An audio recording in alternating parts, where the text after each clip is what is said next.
Drug dealers and strippers, they in my entourage. Drug dealers and strippers, they in my entourage. I'ma get them Zans to you, baby, no charge. Get that Perkin to you, no charge.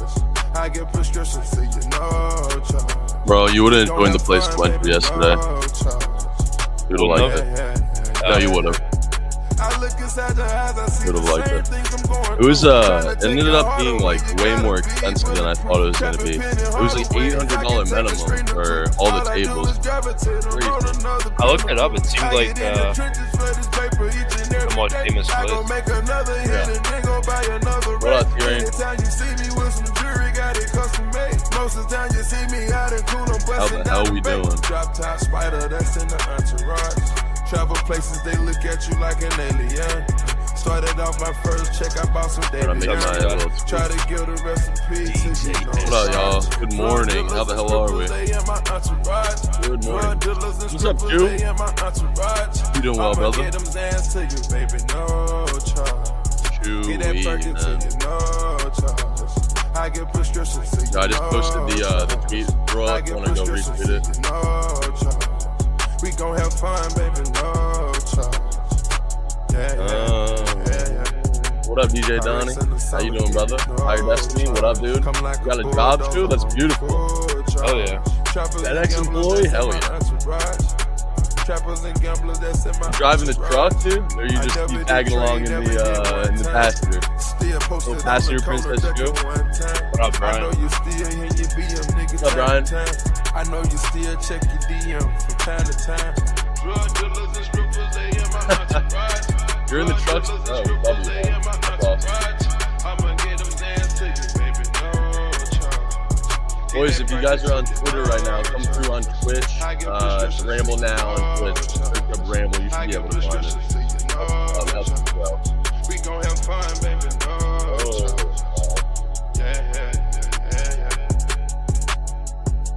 Need a chewy appearance. Very Christian, very good morning, I should say. How the hell are we? Royal, Snowman. We got Snowman in the motherfucking building today for Ramble Saturday. I mean, that's a W, man. How we doing, man? Come on. We're doing well. I gotta support Coach Prime. Gotta support Shador. It's disgusting what's happening right now to them.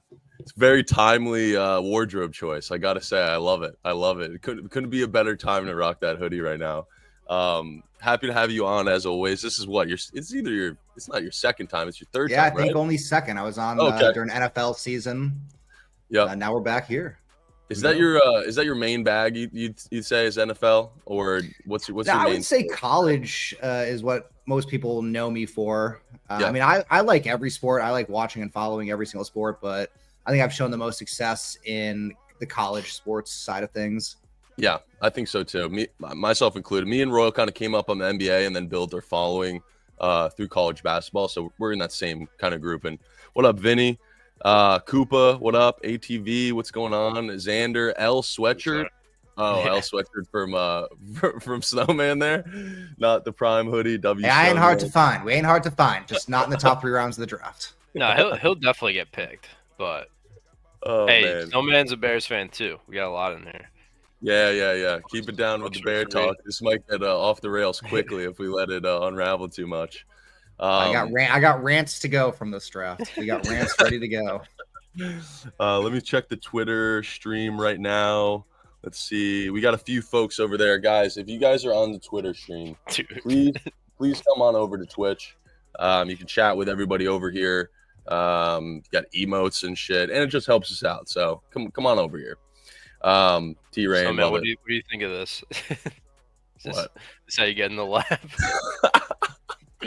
Dude, it's 9:30 in the morning where I am right now, Sandman. But kudos to you. Yeah, let's get the morning beers up and moving too. Why not have a little trifecta?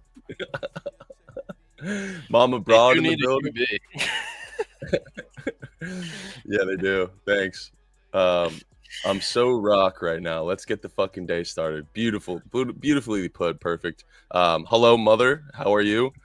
Close your ears for a few of these chats, but love to see you. What's up, mama from Chew? Okay, relax. She goes, what's up back to Chew? Beautiful.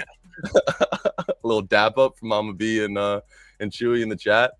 Dean is kind of like Nico's dad. He is a me guy. I think you guys commented on that, honestly.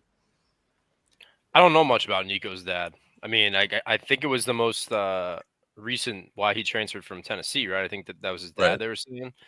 Well, his dad kind of operates as his agent, right? For Nico.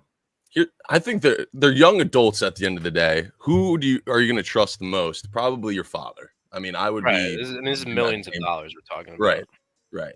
I mean, he's not going to make the decisions himself. He's not going to an outside source, so I can't really knock him that hard. It's his dad at the end of the day. They're a team.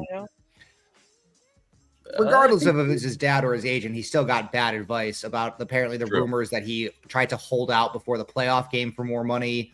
I mean, that obviously is not going to work out well no matter what league you're in. And the funny thing, too, is like, you know, Shedeur aside, we've seen plenty of guys fall in the draft for kind of off the field issues. But at the end of the day, like, look at Jalen Carter. You know, he might have fallen from like 3 to 10 because he got in a drunk street race. Or look at Laramie Tunsil. He fell because of a gas mask bomb. But at the end of the day, NFL teams don't really care about getting in a drunk street race. They don't really care about you smoking a gas mask bomb. Or Ray Lewis. What they do care about is you going to the GM right before a playoff game and say, hey, give me more money or I'm not going to play. Because that's something that's very easily doable to them in the future. And that could really fuck with the program. Right. Yeah. Right. So pack that bowl. Maybe not negotiate so aggressively. Let's take a step back. That's a great way to put it. So he did that at Tennessee?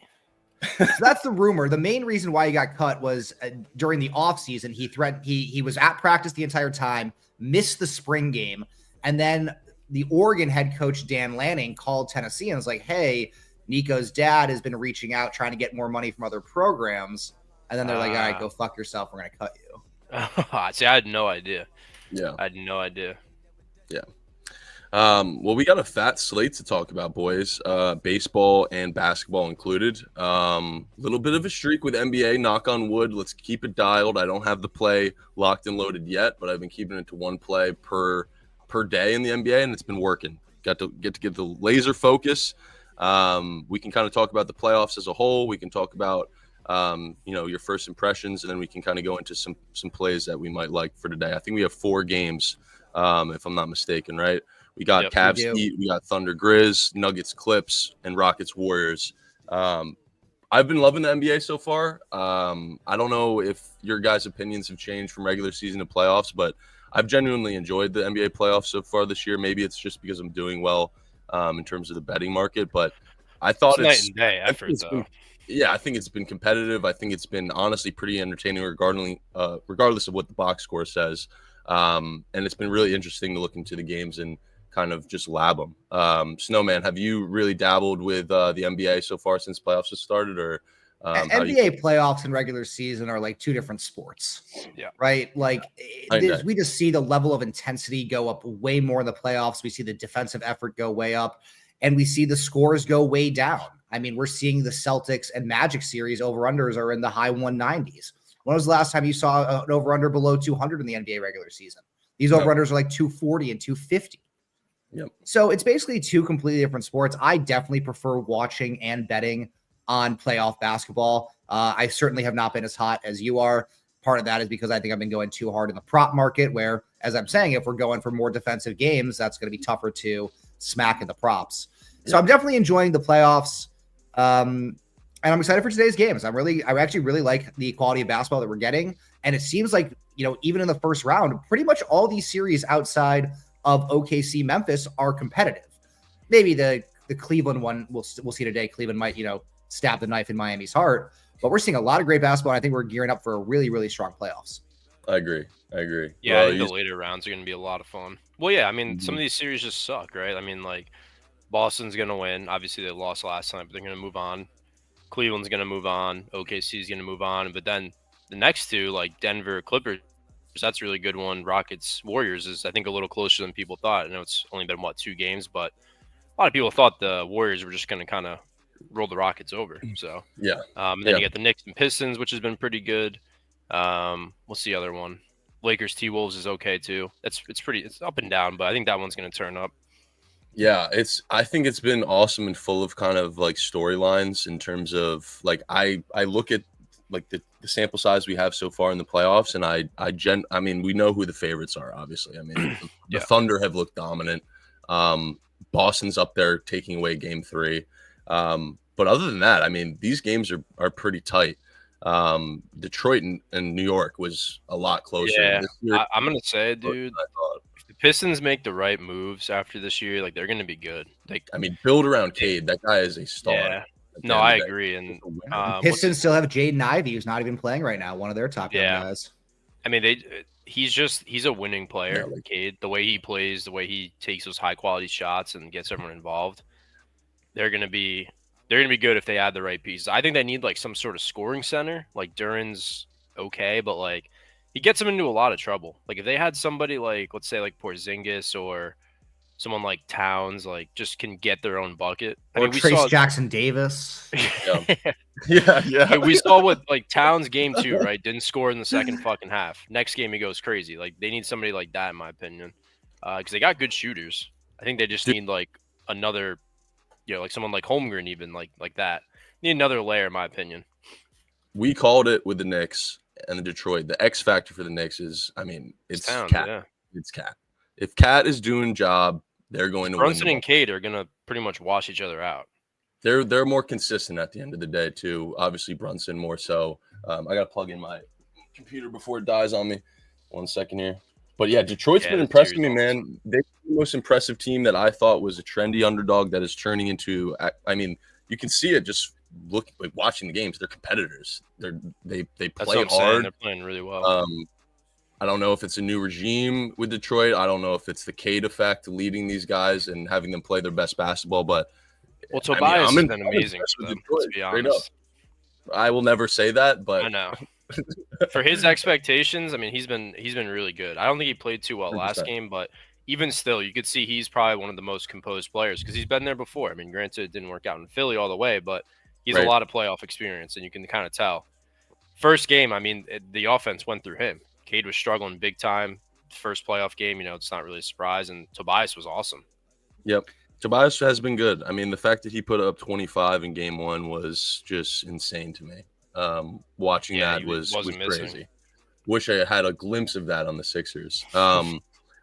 Snowman, do you have any kind of team that you're eyeing up in terms of maybe, a sleeper as of right now, or maybe some value on a team right now? I know some people in chat, someone mentioned the Nuggets, somebody mentioned the Bucks.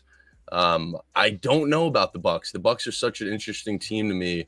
I mean, they're a team that at their best, they could beat anybody, right? I mean, if Dame and Giannis are playing to their full potential, it's just the pieces around them. And Garrett Trent's they're just not consistent, right? What do you guys think about the Bucks personally? Do you guys think they can win the series? Do you think that was a one and done showing, or do you think that was like a confidence game? Because we've seen it a lot in the playoffs when a team comes home 0-2, back at home, they get a dub, things start to turn around in their favor. Yeah, so far it seems like home court advantage in the playoffs has been a very real thing. I mean, we just saw yesterday all 3 home teams won. Magic winning outright as dogs. Bucks really, pulling away at the end of that game.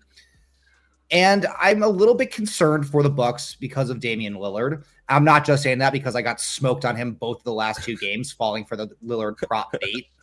But he just seems very, unaggressive, very, shy. It seems like he's, recovering from an injury, which is an issue because he wasn't injured. He had a blood clot, but that shouldn't, affect his ability to drive and attack and be aggressive in the paint or getting to the line and all that type of stuff. His first game back, sure, you could make the argument okay, well, he hasn't played in a month, he needs to get back to his conditioning, but I start to doubt that after what I saw from him last game. And I feared that, we're going to see the Bucks move back to the kind of Giannis, just put your head down and go 1-on-5 type thing, which has won them a championship in the past. It's not like the worst overall strategy. The Kobe Bryant strategy of, I'm the best player, so me taking the shot in every possession is the best result for the team.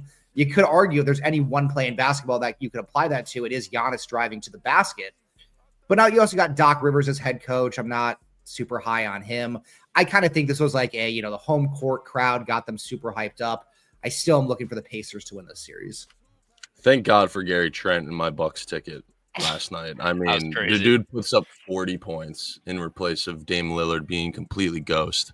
That's insane. Did I think that was the way that game was going to go? No, I thought Giannis and Dame both scored 40. If you go to Gary Trent 35 plus and Giannis 35 plus ticket, kudos to you, because I didn't think that I didn't think the 40 was coming out of Gary Trent, man. But at the end of the day, Trent probably hasn't scored 40 since high school. Do we get that again? Probably not in the series. We probably don't get Gary Trent scoring anything close to that margin. Do we get Lillard coming back to his former self? No, that's a better question. I don't know. Javon had his 31 plus ticket. Holy shit. Wow. Really? For Gary, no fucking chance he did. That's awesome. We'll give him my best, give him my flowers, because that's fucking wild. That's insane. Ramble X Snow, of course. I mean, one of the best collabs in streaming history, right? But I'm with you. I think the Bucks are a team that are super weird. I mean, Lillard is obviously a guy that if he turns it on in this playoffs, the Bucks could make some noise. But is he going to? I guess is the overlooming question for these guys. Crazy call. Perfect. Do you guys want to talk about some of the games today? Or do you guys have any other games that you want to bring up that kind of caught your attention from the last 2 days? No, I'm good with today. I think I think 2 of the games are going to be really good. Okay, cool. Beautiful. Let me bring this up. Snowman, I think you'll be taken off screen for a second. I will get you back up here. Let me just edit this up. We are part-time streamers. Remember that, folks. If you guys are on Twitch, or on Twitter, rather, please come over to the Twitch. It's at Ramble Now. It will help us grow, and it's just a better experience overall. So if you guys want to come over here. 2 teams avoiding the sweep. 2 teams avoiding the sweep. We got some pretty heavy favorites here. Obviously, the Thunder being the Ja Morant's glaring. out, right? Ja's out, yes. It's crazy. Let me edit this. Hold on 1 second here. I mean, like, how do they stand a chance? 1 second. Desmond Bane? Listed as doubtful. Okay. I mean, this is probably the game they randomly covered. I mean, we know. Yeah. The NBA. Avoid the sweep. No job, probably. Maybe the Thunder want to go win at home. We see a lot of these gentlemen sweeps a lot in the NBA where a team goes up 3-0, drops game 4 on the road, and then goes back and smokes them game 5. I don't know if I see that in this game because it felt like Grizzlies game 3 was theirs to win. They had a 30-point lead. Yeah. Then Ja gets hurt. They give up the 30-point lead, lose outright. Ja not walking through those doors today. I don't know if I'm willing to take the minus 15.5, but you certainly won't catch me with anything Grizzlies related today. I'm getting this up here. Yeah, I agree too, Ryan. I think that was a nail in the coffin. Beautiful. That looks beautiful. Royal, are you in the same regard as Snowman here? Because I'm eyeing up something in this game, and it's potentially going to be the POD today. I'm wondering if you guys see the same kind of thing I'm seeing. If it's Memphis team total under, that would be the only Memphis bet I'm willing to have. Okay. But otherwise, I just think 15.5 maybe is a little bit too many points, even though they don't have Ja. It is a total. Okay. Royal, what do you think? Wait, which game are we on? Cleveland? OKC and Grizzlies. Okay. So I thought I wanted to take the over in this game. I feel like there's been situations in the playoffs so far where a game goes or a series goes one way 2 games in a row, right? Where we saw with the Bucks and the Pacers, where I targeted the Bucks. In this situation, we have both games going under. Now without Ja Morant, I figured it was a decent spot to not only get a better number at 223.5 without Ja being in. Obviously, that's going to be taxed into it. But also just a spot where people are going to be more hesitant to back points where a star is off the floor and the Thunder have looked so dominant on offense.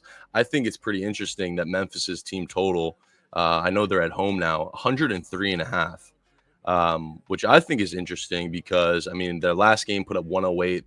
The last 3 games, 108, 99, 80. Now without Ja, I don't know how many people are taking that over, Snowman. So something that I'm thinking about, I don't know if it's too contrarian, too cheeky, but I definitely lean points in this game one way or another. I want to hear what you guys think about that. It's scary. At the end of the day, you get 3 games going under in the series. out of 3, but I'm liking the over somewhat. You've been hot enough. You've been hot enough that I'm not going to doubt you. The fact that I immediately like Memphis under maybe means that it's a pretty square side. So maybe a over, or specifically Memphis team total over, is an incredibly sharp / contrarian side. You know, the thing is with Ja being out, where are we going to see the offense come from Memphis?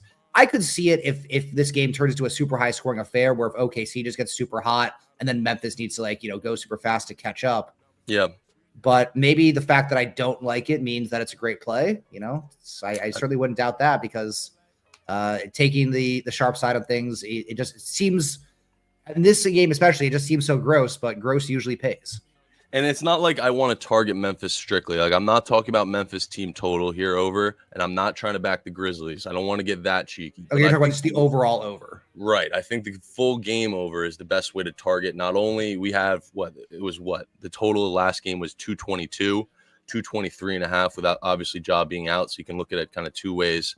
I mean, they've looked terrible. I mean, 2 games where they scored under 100 points. I expected their team total to be under 100. We've seen it in the playoffs so far. You mentioned it with pretty low totals. We saw the Warriors at 100.5 versus the Rockets, which I honestly got duped on that. I shouldn't have taken that over. Looking back, that was stupid. But you kind of understand my point. That's the only angle I've really seen in this game that I'm kind of falling in love with, but don't know if I'll get there. I have another game or another play in another game that I like as well. But Roll, you seeing what I'm seeing here? You kind of the person I go to with your totals.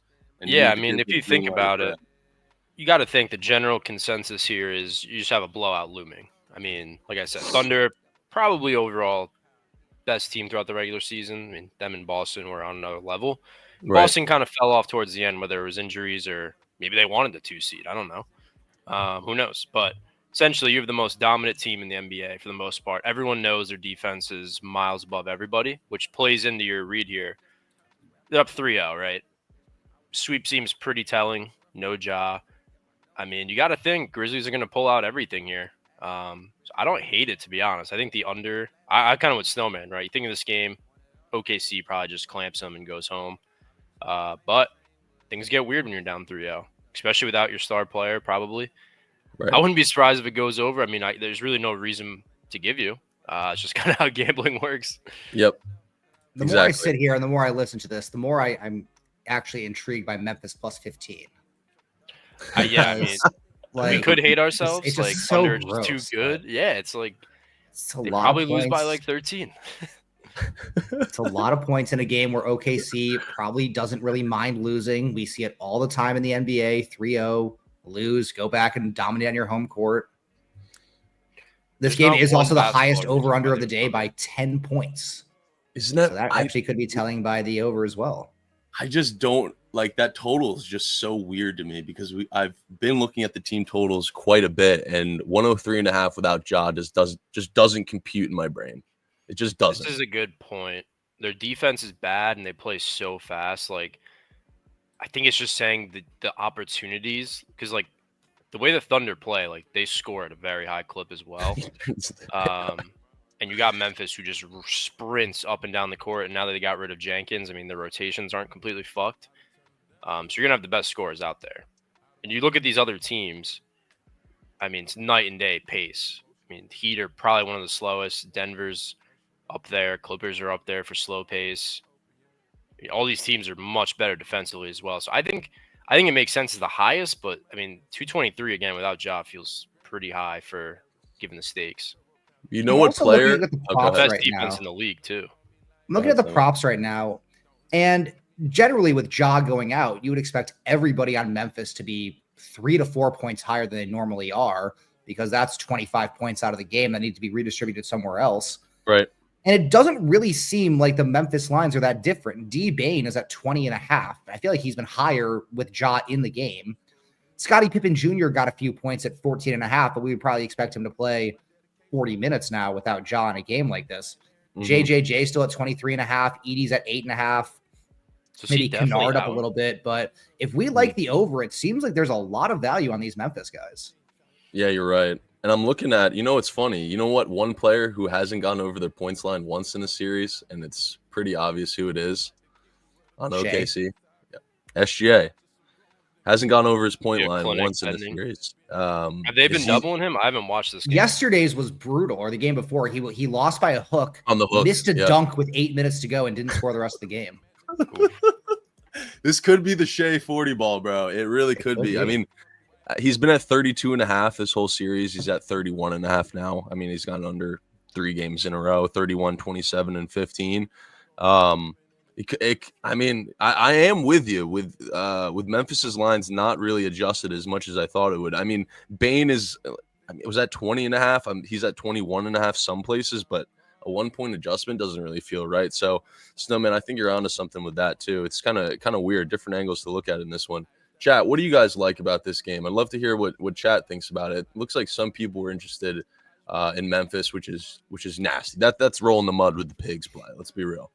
Out of the whole board today, it's probably the nastiest side you could take, definitely. hands down. No Ja. Grizzlies looked absolutely incompetent in all 3 games. Grizzlies with nothing really to play for. What, you're going to win so that you can go travel to OKC instead of Cancun or Hawaii? I guess the better question is, if you think the Grizzlies cover, do you think it's more of a rock fight type of game, or do you think it's more of a shootout? To me, I think it's a shootout. I agree. Memphis has been winning all season on fast-paced offense. I don't think they're all of a sudden going to completely up their defense. I think they're going to have to be able to score with OKC to have any shot in this game and probably outscore them. Right. Yeah, so I think that's the way we back the Grizzlies with no Ja is probably just points on both sides. But cool. I think we have a similar opinion on this one. Let's go to shall we go to Cavs, Miami?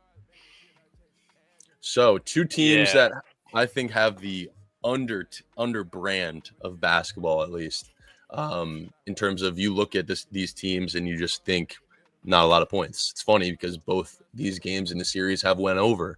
What do you guys think about this game? What do you think about the Cavs? Are they real deal? It seems like nobody really thinks that the Cavs are real deal, but they continue to, I guess, do job. Let's be honest. This Heat team sucks with the trades that they've had. I mean, let's just be honest. This team, the only reason they're in here is because the East is so top heavy. They're clearly a few players away. I mean, I like Hero and Bam. I do. I don't know about Wiggins there. We'll see. But if we're being honest, out of the 2 games, which sweep feels easier? I think definitely OKC, which makes me think it's Cleveland here because they do have everything. Their problem in the past was fucking Bickerstaff. I mean, he was just so defensively focused when you have Garland, when you have Spida, when you have all these guys that can actually score. Bring in Atkinson, who's very offensive-minded. You see Mobley take a step. You see the offense taking a step. Ty Jerome, all these guys. You get Hunter. So I do think it's the Cavs here. I think they just take care of business. I think the Grizzlies game probably gets a little sweaty.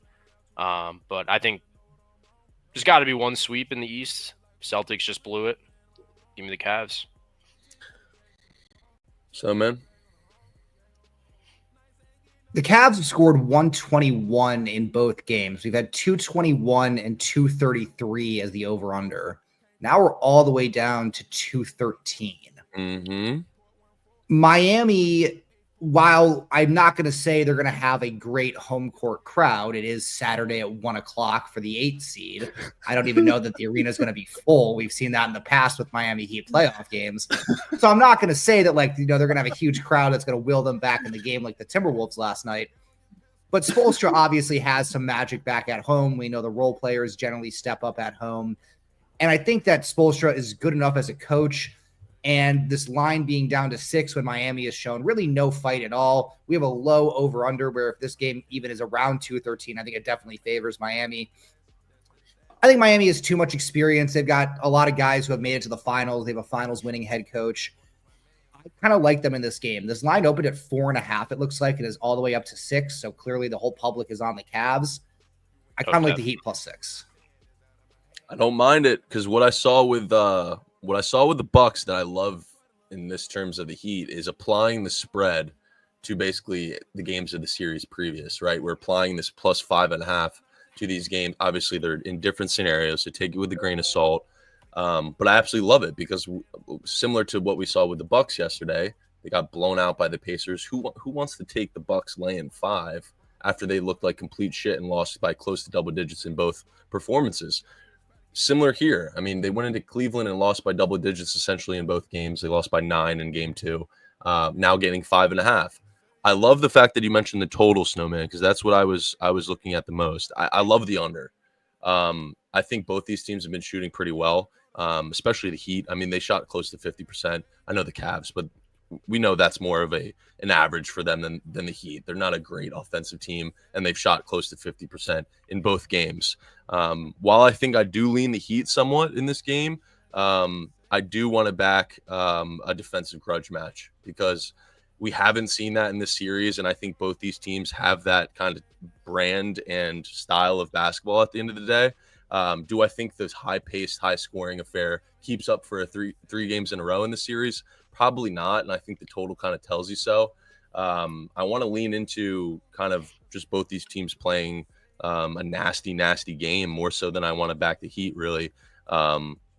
Just for Royals' main reason of, if you look at the sweeps on the board, I mean, the Cavs are just not a popular or sexy pick in terms of them getting a sweep in this series. I think most people think at least Miami's going to steal one, but that might not be the case. So if the Heat are going to pull this out, I think it's going to be, like I said, in a rock fight. So under would probably be the play for me if I had to pick one. So I don't hate that. I think the spread you kind of throw out the window here because you're getting a home team avoiding the sweep with Spoelstra. Right. So I think it's going to be the shortest we're going to see just because of the situation. True. We like to say what, a 6-point swing on the spread from home to away or away to home. We saw a pretty fat one with the Bucks. The Bucks had a 9-point swing. The Heat here have around a 7-point swing, right? From 12 to now 5. I think that's pretty telling, like you said. Bucks 9, right, with less on the line than the Heat. Right. So, chat, what do you guys think? Do you guys have a strong opinion on Cleveland, Miami? It's kind of tough for me because one side of me is telling me nobody really believes in this Cavs team, and they're fully capable of sweeping this Miami team, who's, I mean, just not a good ball club right now. And the other side of me tells me, you got a wild animal backed up against a corner. It's fight or flight, and they're probably going to fight. Heat or fake sharp today? So I'm thinking. Okay. Give me Miami, C-Trum says. I think under is my play. I think that's the same way, like how we can back the Grizzlies with the over. I think the way you back the Heat is taking the under, honestly, without actually. I like that angle as well, because that also gives a out to, if let's say Cleveland does blow them out, but Miami only puts up like 80, 90 points. And exactly. We have a chance to get that way too. Exactly. I love That's that. probably the best play. Yeah. Perfect. What's your pick in this? We'd love to hear it. Chu went to high school with someone in Cleveland. I mean, that's not the craziest fact. I thought I thought it was gonna be like the Cavs or something. That's all right. That's decent. That's a decent fun fact. Heat in the points. Bieber says Cavs sweep. Cavs minus 5.5 for 3U. Oh, balls on table. System play. Chu. Max Strus. Oh, well. Wait, really? wait. So it was someone cool from Cleveland. I thought you meant just like they were from the just city. knew some random dude in Cleveland. Yeah, hey, me too. What up, Simon? Good to see you, bro. Oh, that's awesome. Him and I. So Chewy and Max Strus graduated together. I mean, hell yeah. Small world, eh? Chew, that system is as valid as the tender taco says. What up, Ron? How you doing, brother? Snowman, do you have anything else to add on this game, or shall we move on? No, I like the Heat. I like the under. I think I'll probably side with you and then play the under instead of the Heat. I think that's the smartest way to play it. Cool. Graduation photos, Max Strus and Chewy, bro. Those would be legendary. That's awesome. Chewy, you help him with his jumper, I'm sure, right? He learned that all from you. All right, let's move on to the next game, shall we? What do we got next? We got the Nuggets and the Clips. I will say, Roll, you were right about the Clippers. They look fucking real deal. They look real deal. Telling you, you can't be saying the last 4 years they're overrated. They were. It's a whole different team with Paul George now. I understand. Paul George gone. And this team has every defined role, every winning piece, winning coach, winning player. I don't care if it was LeBron. Ty Lue continues to be in the playoffs, continues to go deep. I mean, look at fucking Kawhi, man. He's one of the greatest players we've seen in our generation. Two-way. And he's fucking no, just in general. Yeah, two-way. No, just in yeah, general. two-way. The guy is unbelievable, and it's showing. And now you have Harden playing this way. I mean, this team's the real fucking deal. Now, I don't know if it's just as easy as they take care of business twice at home, but we have seen in the past Denver's just night and day, home and away team. Whether it's the elevation or just that stadium, whatever it is. But they looked like shit last game, plain and simple. They looked fucking terrible. Clippers look insane. Probably lean the Nuggets, but I just don't want to fade the Clippers. I was high on this team probably way before All-Star break, and I'm going to continue to be high on them. Yeah, no, you were right. Jay Measy, I got just a little cold brew with a toasted marshmallow syrup pump. How about that? Let me put you on real quick. Hell yeah. Snowman, what do you think about this series? I said, I have to admit, I thought the Clippers were going to be somewhat of, I mean, every year we think at least the last but few. It's such a different team. Clippers I know. Just let me preface because he might have not heard me when I said it. I went into this playoffs at least cautious of the Clippers because most years in the past, or as of recently, they've been quote unquote the dark horse for a lot of people, and they fell flat on their face. This year's different, I think, for sure. And I think the lines have been kind of inducing of me thinking that because I looked at that -5 the Clippers were laying against Denver and said, okay, wow, that's respect. That's a lot of respect. We're talking about the Denver Nuggets and Jokic, and the Clippers are laying 5. It's nuts. They ended up covering. They looked great. What do you think, Snowman? Do you think the Clippers are real deal, enough to win this series and more? Or do you think the Nuggets aren't getting respect, or is it deserved? What do you think about this one? Well, you don't need to tell me about the history of the Clippers' failures. I used to live out in Los Angeles, and trust me, I'm very well aware of the attacks on Clippers and Clippers fans, especially by the Lakers fans. Yeah.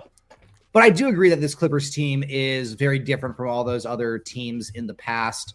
I agree with Ty Lue being a hell of a coach. I do believe he is one of the best coaches in the NBA. Sure, yes, he won his only championship when he had LeBron, but let's not forget that was the series they came back down 3-1. If you're not going to credit coaching for that somewhat, then I don't know what to tell you. This Clippers team, they lost the first game out in Denver in overtime. They won the next game by 3, and then they won the next game at home by like 30. So the fact that they were able to keep it very, very, very tight on the road and then blow out at home leads me to believe that the Clippers are certainly the better team overall, and that Denver's really only keeping it in it at home via the home court advantage. Mm-hmm. Let's not forget that not only do the Clippers have a coaching advantage because Ty Lue was a great coach, but Denver also fired their coach like 3 weeks ago. They've only played, 6 games without him? And it just seems like besides Jokic, nobody else on this team is able to step up. Jamal Murray has not been playing very well. Michael Porter has not been playing very well. Russell Westbrook is trying to play well, which is usually a net negative in 2025. So I definitely expect the Clippers to take care of business again today. As you guys were saying, Kawhi Leonard is playing phenomenal basketball as of right now. This is probably the best he's played since he won the championship in Toronto. And you just watch some of these games, and it's like the dude just gets to whatever spot on the floor he wants in the mid-range, rises, throws a line drive, and it's a swish every single time. Like, how are you able to guard? How are you able to guard this? It looks like really awkward, herky-jerky basketball, and it just is unstoppable. And then if you're going to sell it for that, he'll get to the rim, he'll pass it, he'll pass it out to Harden for 3. You got Harden, who's still a great passer at this point in time. Unless Jokic is able to, have like a 70 PRA game, it just feels like the Clippers are going to roll them again today. I was going to say, I thought you were going to say that if Jokic was going to grow wings and fly, that was the only way Denver's going to win. I mean, you said it perfectly. This guy's averaging 26 and a triple-double this series, and the Clippers have still looked dominant. Like, what else do you want Jokic to do? That's been the story of his career. It's eye-opening to me. I mean, it's have not like so much talent, too. It's crazy. I mean, the Snowman is so right. You need Jokic to have a fucking 70 PRA game. And let's be real, man. Jokic is a fantastic player, but it's pretty apparent to me that Denver doesn't have the pieces that they've had in the past, or at least they're not playing to what they're supposed to be playing in terms of potential. Yeah, Murray's been like a shell. Like, I just feel like ever since that ring, he peaked. Because, dude, he was I mean, obviously the bubble was the bubble, when do we start talking about it was just a Murray insanity run during that playoffs? Yeah, I mean, really I at really, no other point in his career has he done anything close. Yeah, I agree. Right. I was really high on him. I liked him at Kentucky. I liked him coming out. Like he was a walking bucket. He was a pure Holy scorer. shit. Big Curd with 50, and we Wow. got Dill God with a sub too. Says, hey, Royal. Wow, Curd. Big Curd. Shout out Big Curd. Yeah, Curd. fuck you, Dilgod. Oh my god. Snowman, Dilgod is our Oh Packers my fan. god. Oh my Dilgod. god. Holy What a shit. reach on receiver, huh? Love you, Curd, man. Love you, Dill God. Love you, Koopa, as well. Thank Listen, you guys for the sub. any player the franchise. Packers take is inherently a bust. my So that's just how it works for me. But I mean, at least Golden's fast, right? So when you run the ball 50 times a game, he can be out there on the sidelines watching other guys run block.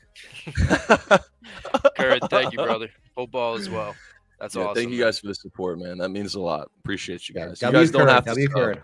We love you guys just being in here and chatting. That's all we really care about. We just want you guys to be interactive. The subs are just the cherry on top. So much appreciated, guys. This seems like a good opportunity to tell Twitter. If you guys are on Twitter, come on over to the Ramble Twitch chat. It's a lot of fun. We've got a lot of people over here. We're giving out subs. I'm going to give out some subs in about 5 minutes. So I'm going to let some people trickle in from Twitter, and maybe you'll get a sub if you're over here, all right? I got to show love back to community after you guys just absolutely drop trouser like that. So, all right, what did I interrupt? Where were we? We were glazing the Clippers. We were glazing the Clippers. Oh, Got it. Murray. Okay. Yeah, we just feel like Murray kind of peaked after that ring. So, honestly, I thought he was going to be one of the best point guards in the league. I mean, the way he was playing in that championship run, and like just he was dominant. Every big shot was hit. The two-man game was unstoppable, and that's really what propelled them to the champ. And then, granted, Aaron Gordon was playing a lot better. MPJ, Bruce Brown was crazy that year. So, they just haven't been the same since then. He's always hurt. He is, but like that's fine. You know, I don't know. He just wasn't right all year. Right. And then you got Clippers who were just firing on all cylinders. And dude, Kawhi, like Snowman said, he's never looked this good since Toronto, and that was 5 years ago. Like he hasn't looked nearly this good.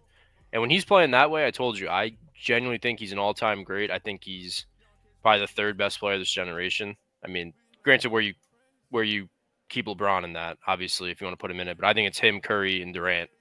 LeBron's kind of in his own world, in my opinion. Like it felt like back in those Raptors days, it really felt like to me that Kawhi was the best player in the league. That was the argument that I was making. I wasn't on like social media to this level back then. I hadn't started the whole Snowman stuff, but in the arguments I was having with my friends, I was straight up saying like Kawhi is the straight up best player in basketball right now. And maybe even nowadays, if he's back to that level, he probably still is, because the guys that he was competing with back then are still some of the top guys today. And Curry, Durant, LeBron. Sure, now you could argue like Shea and Jokic and Luka and all that, but it's still tough to argue that when Kawhi is playing at this level, that with the defense that he can provide, and granted, he hasn't really needed to do much defense in this series. A lot of times it seems like they're just sticking in the corner because they don't really need him to. But we can still trust that he's one of the best defenders in the NBA. And when he's hitting like this, he's one of the best offensive players too. You guys, I'm a big total guy, as you guys know. Do you guys find it interesting that there's 3 games of the series so far, all 3 have went under, and we've gotten a higher total? It was 225 game 1, 217 game 2, 213 game 3, and now 212 game 4.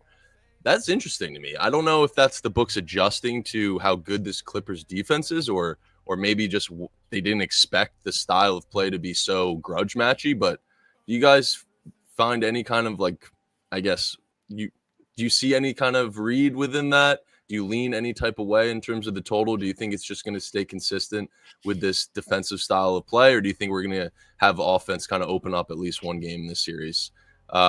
It's tough for me to read into it. It just seems like these two teams, when they play each other, it's always going to be a rock fight with Clippers Denver. It just always feels like that. At least to me, it's tough to like want to go back to another under after all 3 games have went under. But just was something I wanted to bring up just because I thought it was interesting. Well, like I said, Nuggets are always night and day, home and away. And then the Clippers, I mean, you even said it last year, MJ. Clippers at home, slowest team, one of the best defensive teams. Yep. And they usually just beat you up. So I'm not surprised. Like I said, it's not a sweep, so I don't think you're going to see some crazy lines.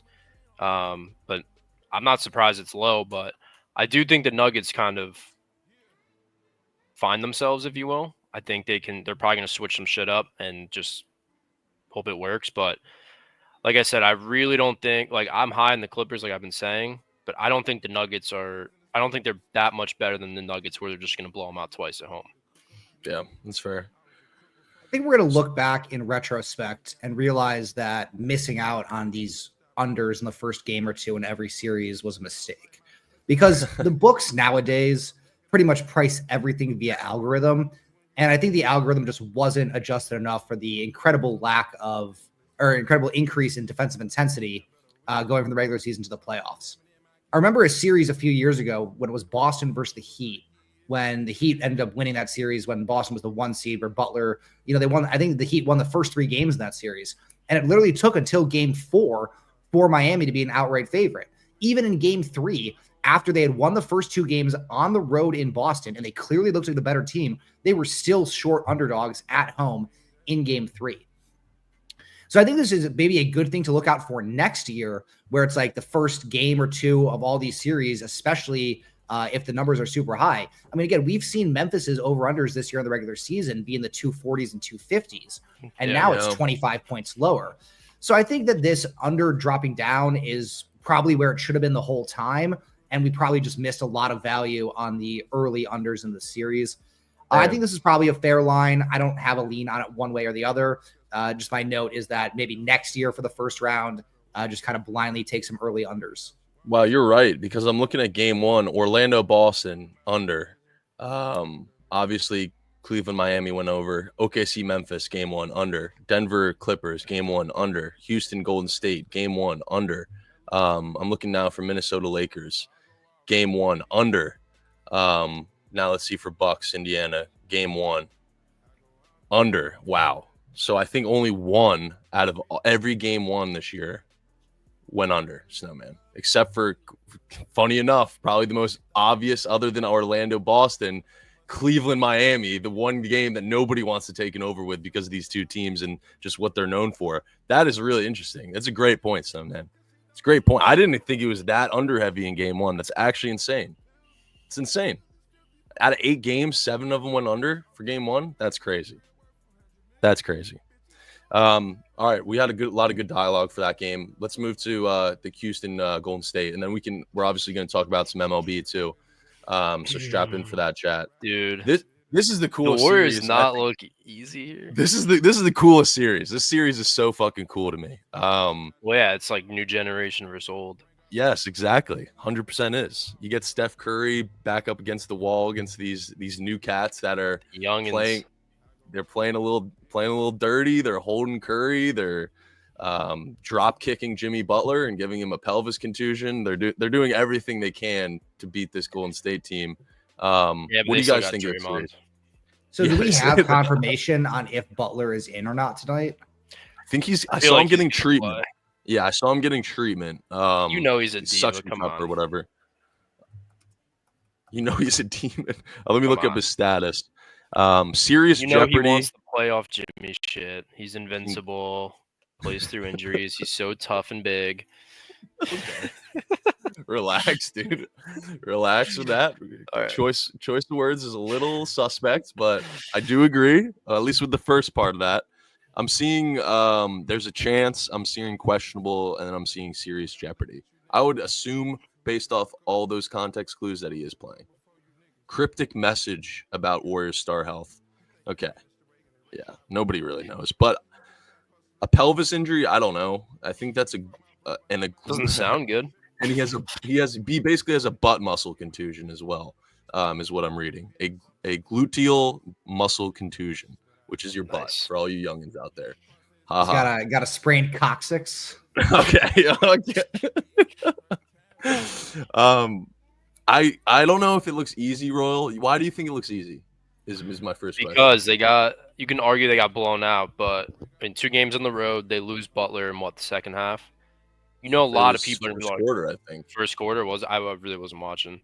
But you're gonna hear, oh, dude, they didn't have Butler. Now they're coming home, probably get Butler back. To me, it's the obvious bounce back here with all the games. Granted, it's the only bounce back, I guess, but Just think it looks easy. I mean, I like these game ones. We did it with the Knicks. Pistons look significantly better 2 games. You mean the game 3, but game 1 at home? The game 1 switching sides. Right. Like I said, Pistons were dominant all series for the most part. And this is coming from the Knicks fan. They beat us the fuck up in the Garden. Now they come home, right? That place is going to be rocking, which it was. They're going to have so much more energy. They play better at home anyway. How did the Knicks stand a chance? Cat goes out there, wins the game. Kind of like Houston here to keep it close. I mean, like I said, I just feel like writing's on the wall for Warriors to win big here. I mean, get Butler back. You're coming home. Didn't play great second game on the road. I don't know. That's just formula that works for me more often than not. Didn't work yesterday. Actually, no, I didn't take it, but you know what I'm saying. Yeah. I just think they look easy here. I think this line's, I don't want to say tad bit short, but I would have liked to seen it fatter. I think this line implies Butler's not going to play, honestly. That's what I'm thinking. Very short to me because we just saw Golden State be 1-point favorites on the road in game 1. And then, sure, the Rockets moved to -3 somehow for game 2, which I just think was one of those like, okay, this is such a sketch line that you have to go with the Rockets. Yeah. But I still kind of view that almost even line -1 Golden State to be more of the true line. And even if you're going to say -3 is more indicative of the true line, that's only a 6-point flip going to Golden State. We just saw the Bucks and Pacers series flip 11 points going from Indiana to Milwaukee. Right. So I think this line is implying that Butler is not going to play. If he does play, I would expect this to move. I kind of like Golden State either way, honestly. I kind of agree with Royals. This is a prime bounce back spot. This is the last game 3 to take place. In fact, there's 2 game 4s that we've already talked about that are going to take place. OKC will have already finished their series by the time this Golden State game is played. But so far in the 6 game 3s, as you talked about, the home teams are 4-2. The only 2 losses are Grizzlies, who blew a 30-point lead without Ja Morant, and then the Pistons, who lost by 2 in a very, very, very close, game that came down to the wire. We know the Warriors have a great home court crowd. Sure, this is not at Oracle. This is at Chase Center or whatever the names of the arenas are. Crazy, man. But the Warriors are still incredibly veteran going against a young Rockets team. If Butler plays and is announced in, I expect this to move probably to 5 or 6. At that point, 3 is good value. And even without Butler, I still kind of like the Warriors to get it done here. So if this is without Butler, honestly. Yeah, if it's without Butler, I'd obviously mean the Warriors for sure. Yeah. I'm same boat. Without Butler, I'm all in for sure. And I think I want to probably lean Houston. Yes. I think agree. Warriors would win by like 1 or 2, but I like Houston to keep it close. It's kind of what you see, right? Like the team that was home, they usually start out pretty hot. Obviously the Pistons didn't. They usually start out hot and then the home team like picks it up towards the end and usually wins in like heartbreaking fashion. Kind of what you see with these game 3s. Man. You got to think it's harder to open the series on the road. It really it's way harder. So that team has to play way better than normal. Usually carries over into this. This is the toughest game for me to read on the board. I think a lot of people will agree with me. Always. First of all, we have the Butler news, so we need to figure that out before we lock anything in. Let's not jump to any conclusions. We know the NBA is a little fickle with that shit. Let's just wait and see with that. See where the line moves if Butler does get ruled in, ruled out, whatever the case may be. I will say the Warriors looked probably – I mean, they looked like fucking an Alabama State last game. They looked fucking horrible. Their B team – I mean, it was Pat Spencer and fucking Kuminga looking like that's your boy Cam Spencer, isn't it? Oh, no, he's on the Cam Grizzlies. Spencer's brother. No, it's Cam Spencer's brother. Yeah, Cam Spencer's the Rutgers guy who went to UConn. Pat Spencer is just the guy with the mustache who's on the Warriors. I think Pat Spencer was like an All-American lacrosse player. You can say the Butler injury is a real pain in the ass. Good one, Crutch. Now go fucking run 100 yards, all right? You need to run some suicides after dropping that in chat. Wow. But I mean, this is tough. Triggering. This is tough. I don't know what to do with this game. I mean, at the end of the day, we got to wait and see with Butler. Both these games have went under. I don't know what to think. It's extremely low total. Rockets team total sitting at 100.5.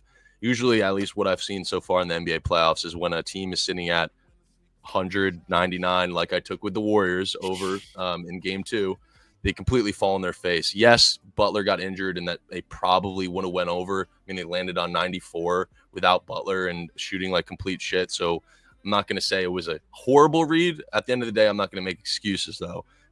They looked like shit. I don't know how much, maybe Butler could have scored 7 or made that 7-point margin up. Who cares?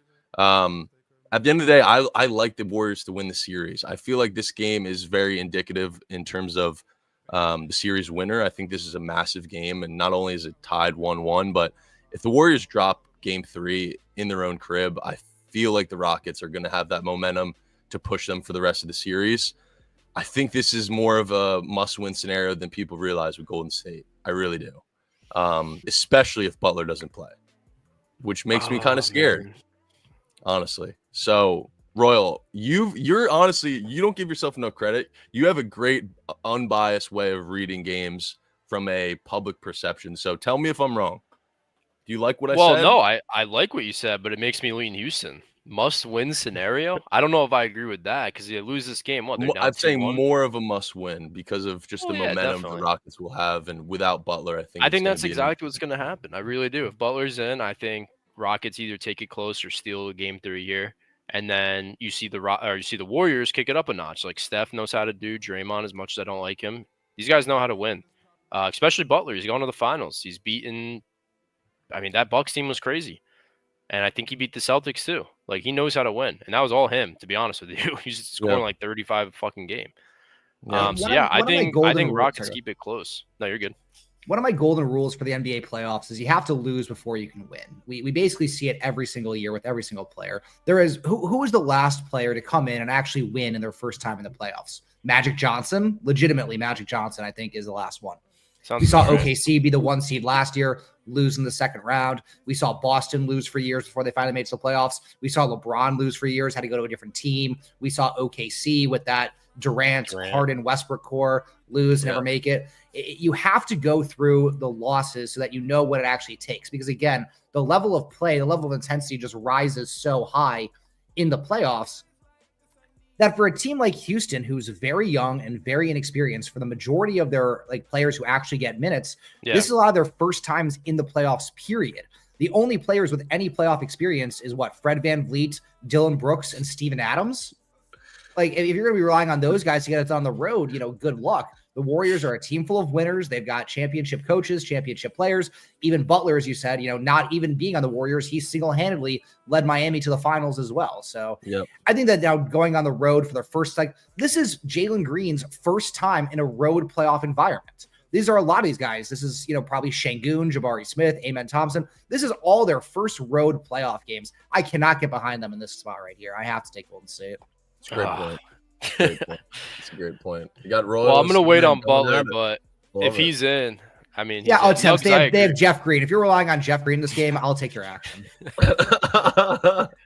No, but I will say I think I put too much stock into that with the Pistons because game 2, I mean, dude, Cade was another animal. So beautiful. I don't know. I guess it depends on Butler because if he's out, I mean, the Warriors are very tough button to press. So, Snowman, you're impressing my mother, I believe, by this emote. 50-year-old or 60-year-old. Sorry, Mom, not to put you on blast. Putting that emoji, she must have liked what you heard. So, love having Snowman on here. Yeah, Mom, you got to tap in with Snowman streams too. You got to tap in. You got to get Mom and Broad in the Snowman chat. She and the Snow Mom can be watching together. The Snow Mom. That's awesome. All right, well, we're all wrapped up with basketball, I believe. We can transition over to MLB. Guys, put on your rally caps, turn those hats inside out. There's a lot of games, but we shall dive into them one by one, and we will find some winners. I have nothing locked in the MLB. Didn't bet yesterday at all. Wanted to take a little reset of the old baseball brain, the old diamond brain. Let's get some strikeout case from Snowman, of course. Unfortunately, my favorite strikeout play of the day has already been postponed in the Yankees-Blue Jays game. Good. Perfect. Great start. Who was it? Great start. I like Gausman case today. Yeah. Yankees are good, but they still strike out a fuck ton. Number 3 team in the league at striking out right now. That's crazy. And they're probably still a top 3 offense? It's so frustrating to watch. I guess it's a good problem to have, though. It's because that's just how the modern analytics have gone for baseball. Every team is now way more focused on launch angle and exit velocity. So all these teams are adjusting their batter swings to go for that. And that just results in more strikeouts. So Atlanta's pretty high up there in strikeouts also, even though they're feasibly a good offense. I know they haven't been as good this year. But the Dodgers are in the top half. Baltimore's in the top half. Teams that are going more for home runs are going to strike out more. Can I take a quick bathroom break? Do you mind? Of course. You guys want to kick things off? Did this game get rained out again? Or is it bad? Yeah, chat, please let us know if they're rained out so we just don't even have to waste time on them. Only Blue Jays and Yankees right now is rained out. I'll be right back. All right, well, we can start this one. Absolutely. There'll be some snows in the chat. I don't know how many baseball streams you tune into, but we're fans of Casey Mize here. Good to see him finally break through, if you will, since his injuries. But man, does this line not feel a tad bit short? I know Profit X, those odds are not, obviously they're much better, but Detroit's like minus 130-ish usually. I see on FanDuel they're minus 130 right now as well. So pretty good price on Profit X. I mean, I'm just comparing it to the Padres series. Mm-hmm. Now, granted, Baltimore's bats are probably better than an injured Padres team, but we were seeing some minus 150s with Montero on the mound. And I get Vasquez was on the other side, but he had a 1-something ERA. He was pitching well. Granted, the writing was on the wall, but we were seeing minus 150s, 160s there. And I know the Padres were injured, but you still factor in that bullpen. You factor in, Tatis. Still got a good team regardless, but I don't know. I kind of think I was on the O's last game versus Gore. Kind of this line's confusing me. I can't lie. Maybe because it's game one of a doubleheader. These two teams are playing again later today. So maybe, the fact that Baltimore is throwing out a guy in Young who doesn't really have a ton of experience. He's only pitched second start, right? The second start. He only went 4 innings and he pitched all right. 3 earned runs, 7 hits, 3 strikeouts is not like the end of the world for a guy in his first start going up against the Reds offense. But you're probably thinking hey, they're going to want to look to get at least 5 innings out of him to be able to preserve the bullpen. They do have Charlie Morton going on the bump in the second game. So maybe they would be a little bit more willing to take Young out early if he's getting sold. But at the end of the day, I don't think baseball, you could really be managing to to win every single game like it's the playoffs. At some of these games, you just have to say, listen, if we're down enough early, we just got to kind of wave the white flag and get some extra innings out and preserve the roster for the next game.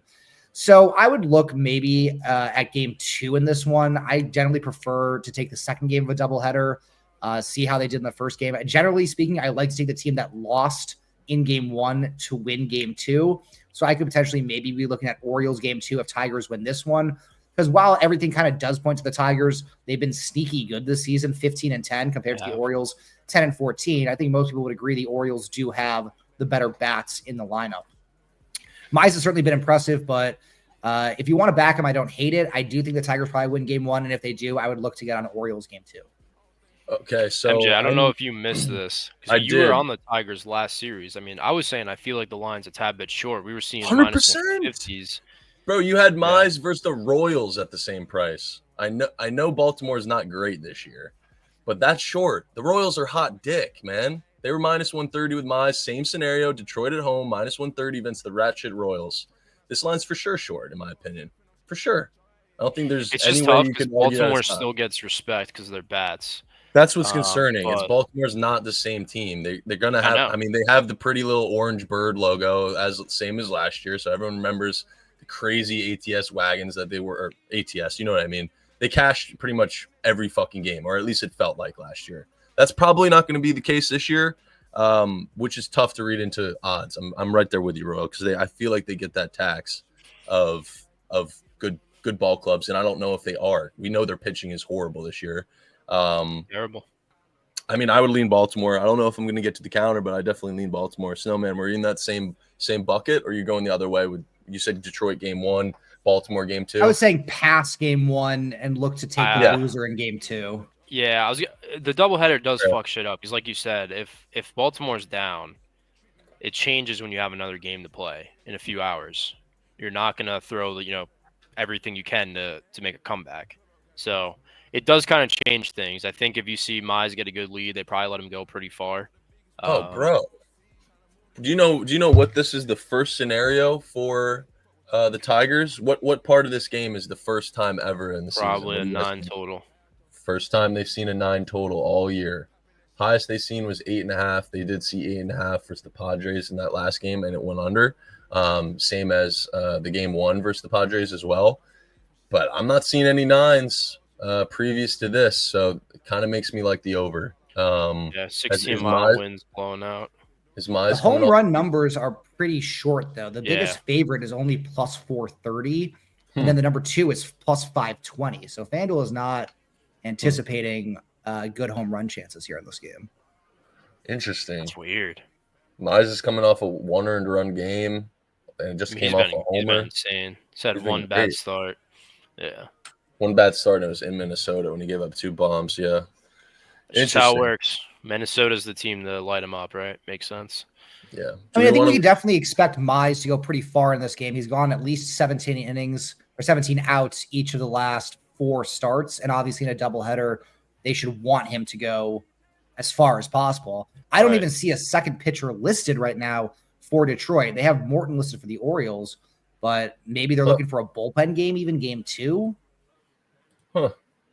Let's be honest. We can't be backing Charlie Morton either. It's just he's just terrible. No, that's just probably not a good idea. It's just probably not good. It's probably just not a smart decision. If financial advisor is not going to tell you, we're not financial advisors by any means, it's but true.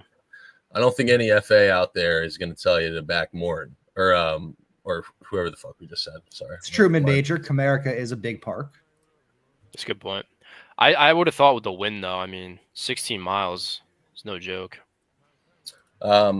Lean Baltimore slightly. We can move on to the next games, though, if you guys are ready.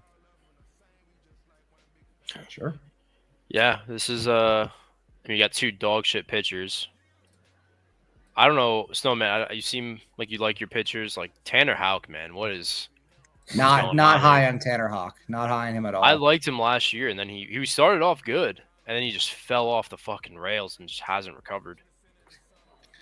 Yeah, especially this year, he's been throwing fastball only 34% of the time, which is not great. I'm not saying like you have to be an overwhelming fastball pitcher and throw 99 to, get the job done. But when you're throwing too slow and the hitters can kind of like see where the break is going and kind of, sit back and get your stance, I think there's a reason why his earned runs have been up this year. His stuff has not been there from where it was last year. And when you're a guy who, kind of needs to place with more accuracy, he just hasn't really been getting the job done. His pitch count hasn't been amazing. Hasn't gone above 90 pitches yet this year. He's not really a guy I'm looking to target a ton for strikeouts. He's coming off a nice 7K performance against the White Sox. White Sox are actually not like the greatest overall team to target for Ks. They've been kind of shooting up recently, but they were kind of just middle of the pack. They were a team that were putting the ball in play for outs a lot earlier this season. Sure. But Cleveland is also a really bad team to target for strikeouts. Boston's number 4 team in all of baseball at striking out. I would take a look at Ben Lively in this game if you're looking for Ks. I think his stuff is, again, not great, but for only 4.5 strikeouts on a bad team, I bet on him last year at low numbers to a lot of success. I don't hate him today. I want to lean the Red Sox because, like you said, Ben Lively is not great. Gives up a lot of slug to lefties, which you think of Boston, their best hitters are lefties. But on the other side, Houck is probably even worse. I mean, 680 slug to lefties. We've seen Cleveland run out 7 to 8 lefties in a lineup versus a righty. I mean, you're going to have Quan, J-Ram, Noel, I believe, is a lefty. They're going to run out so many lefties, and it scares me. For what it's worth with the lefties, I'm looking at the stats right now. Lively has gone against Casas, Abreu, Devers, and Duran, a total of 22 plate appearances and only given up 3 hits. Yeah, I know he got a lot. He got away with a lot last year. Oh, Manzardo, sorry. Yeah, Manzardo. Yeah, Lively. He's a fastball pitcher, right? Pretty sure he's like majority fastball. Yeah, majority. It's like fastball and curveball, basically the only 2 that he throws. Yeah, I mean, I would probably lean runs here. I could see both getting touched up, but that's an interesting point. And nasty contrarian plays Red Sox. I mean, you back Hawk, which is just nasty to begin with, and you back, Boston off, a series loss to Seattle and Cleveland off a series win against the Yanks, right? I think it's that simple when you're looking at it from a contrarian angle. Do I want to back Hawk and the Red Sox on the road? I don't know. I'm not in love with this Red Sox team as a whole. I know they can get. I mean, when they're clicking on offense, they can be deadly. But do I think they're going to be like contenders by any means? Not really. I think they're going to be slightly above 500, probably like where they're sitting right now. Is going to be their kind of the story of their season. But with that being said, I mean, I like backing the Red Sox in Fenway more so on the road. So I'm not going to get involved. The Guardians are just a team that will never be sexy. They will be sharp against some of the good teams, like the Yankees, for example. They were sharp in a lot of those games and came through. And they're a good, scrappy ball club. But at the same time, people aren't, I guess, too hesitant to fade them in that same breath. So for that reason, I'll probably take a step back on this one. I hate fading the Guardians. They're just, like I said, so scrappy and find ways to win in the ugliest fashion possible. And losing against them just sucks. It really does. So kind of looking at an over here. I mean, like Snowman said, Hawks coming off his best outing versus the White Sox. Like, come on. Are we really buying that much stock into that? And then you got Lively off a 0 earned run game. Mentioned both these pitchers really struggle versus lefties. Both teams' best hitters are lefties. He's coming off 0 earned run to Pittsburgh, 16 outs, which is, he doesn't usually go deep. So that's pretty deep for him. Second longest outing of the season here. I don't like that. I mean, I don't hate that. I mean, both pitchers coming off arguably their best performance. Now they got tougher matchups today. I mean, we're seeing 8 total. I'm sure there's some weather why it's lower. Let's see. Down to 7.5 now too. This is also a doubleheader game. They have another game later tonight. And the pitching matchup in that one tonight is certainly in favor of Boston, with Walker Buehler going against Doug Nikhazy. I believe this is Nikhazy's first career performance, first career game. I think they're bringing him up from the minors just for the start. And in that game, Cleveland is still minus 110 compared to Boston minus 106. That, to me, looks like the Cleveland spot in game 2. So I would maybe lean Boston game 1, Cleveland game 2, or maybe just skip game 1. If Boston wins, pull trig on Cleveland game 2. I don't mind that. I'm going to pull the Men in Black. 7.5 total with these two pitchers is actually crazy the more I think about it. So let's throw away that over. Yeah, agreed. And given that Nikhazy is the game 2 starter, I wouldn't be surprised if the guards try to stretch Lively to a full 6 innings here, just in case, he's absolute shit. I'm kind of leaning more towards Lively's strikeouts now the more we look at it, because he has had some success, at least at not getting hit up by these lefties. Again, only 2 for 23 or 22 or whatever. And he does have some good performances strikeout-wise. Ceddanne Rafaela, he struck out 4 out of 5 at-bats. Casas, he struck out 3 out of 4 at-bats. Devers, he's gotten twice in 5 at-bats. So he only has a 4.5 number today.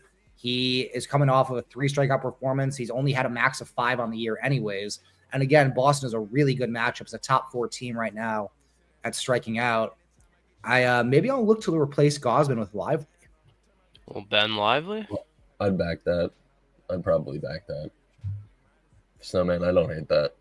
Don't hate it. Let's move to the next game, shall we? We got just 2 really bad ball clubs here. Yeah. I'm fine with just moving on from this one. Me too. I was going to say, it seems a little hefty in the Twins' favor. Really? I think Kikuchi's much better than Woods Richardson. I hate Woods Richardson. I think he sucks. And honestly, you can argue Angels have the better bats. I mean, the Twins have been fucking atrocious. Like, fucking terrible in every single fashion. Pitching sucks. Bullpen is okay, but bats suck. Like, I think pushing minus 140 is a little juicy. Maybe it's because they're home, but Kikuchi's been good. Been really good, actually. And he's looked good, too. Kind of like the under on this game. What'd you say? Kind of like the under. 15 runs in this game yesterday on only 18 hits. Very efficient plating guys. I agree. I think Kikuchi's pretty underrated. I'm not a huge Woods Richardson fan either, but I'm also not a fan of the Angels bats. So, I mean, I wouldn't be shocked to see a, 4-2 game right here. I kind of like the under here in this game. I guess Kikuchi really doesn't see I mean, it's still the Angels at the end of the day, too. I'm looking at his past few starts and like what his odds were sitting at. -107 in his last start versus San He's Fran had at some home. bad matchups, yeah. I mean, Yeah, he he's took played care a of lot of good business teams. first. I mean, the Rangers, Rangers. pretty sure they hit lefties pretty well. Rays don't, but Cardinals in the beginning of the year when they were actually like competent. yeah. Oh, that's what it was. Yeah. Yeah. When Cardinals looked fucking phenomenal for like the first like 7 games, 8 games in the year, and then just fell off a cliff. I don't know about this game. I think the Twins are catching steam if I'm seeing this correctly, right? -135 now. Yeah. I don't know. The Twins are just such a weird team. They like catch a ton of respect at home, and they're just terrible to watch. I'm sorry, Beef. They're just brutal to watch, and I hate betting on them. I hate betting on their games. Either there's fucking 2 runs scored in the game or there's 15. It makes no sense. There's no rhyme or reason. So I'm gonna stay far away from this game, especially Angels, man. They've taken so much of my coin, looking fake sharp, being favored by a hefty margin in my eyes, and then they just they look horrible. I mean, the Angels are not a good ball club. The Twins are not a good ball club. Like, have fun, play this game with probably 20 fans in attendance, and I'll have a Saturday without them. Pretty much is my mentality. Fair enough. Yeah. Brewers Cardinals. I love the Brewers personally. They're a fun team. What do you guys think of this? Sonny Gray on the bump. Brewers have been really, really bad on the road this year, and they've been like kind of night and day at home. Being 500, on the season and 4-10 on the road speaks for itself, right? You got a winning record at home and a pretty bad losing record on the road here.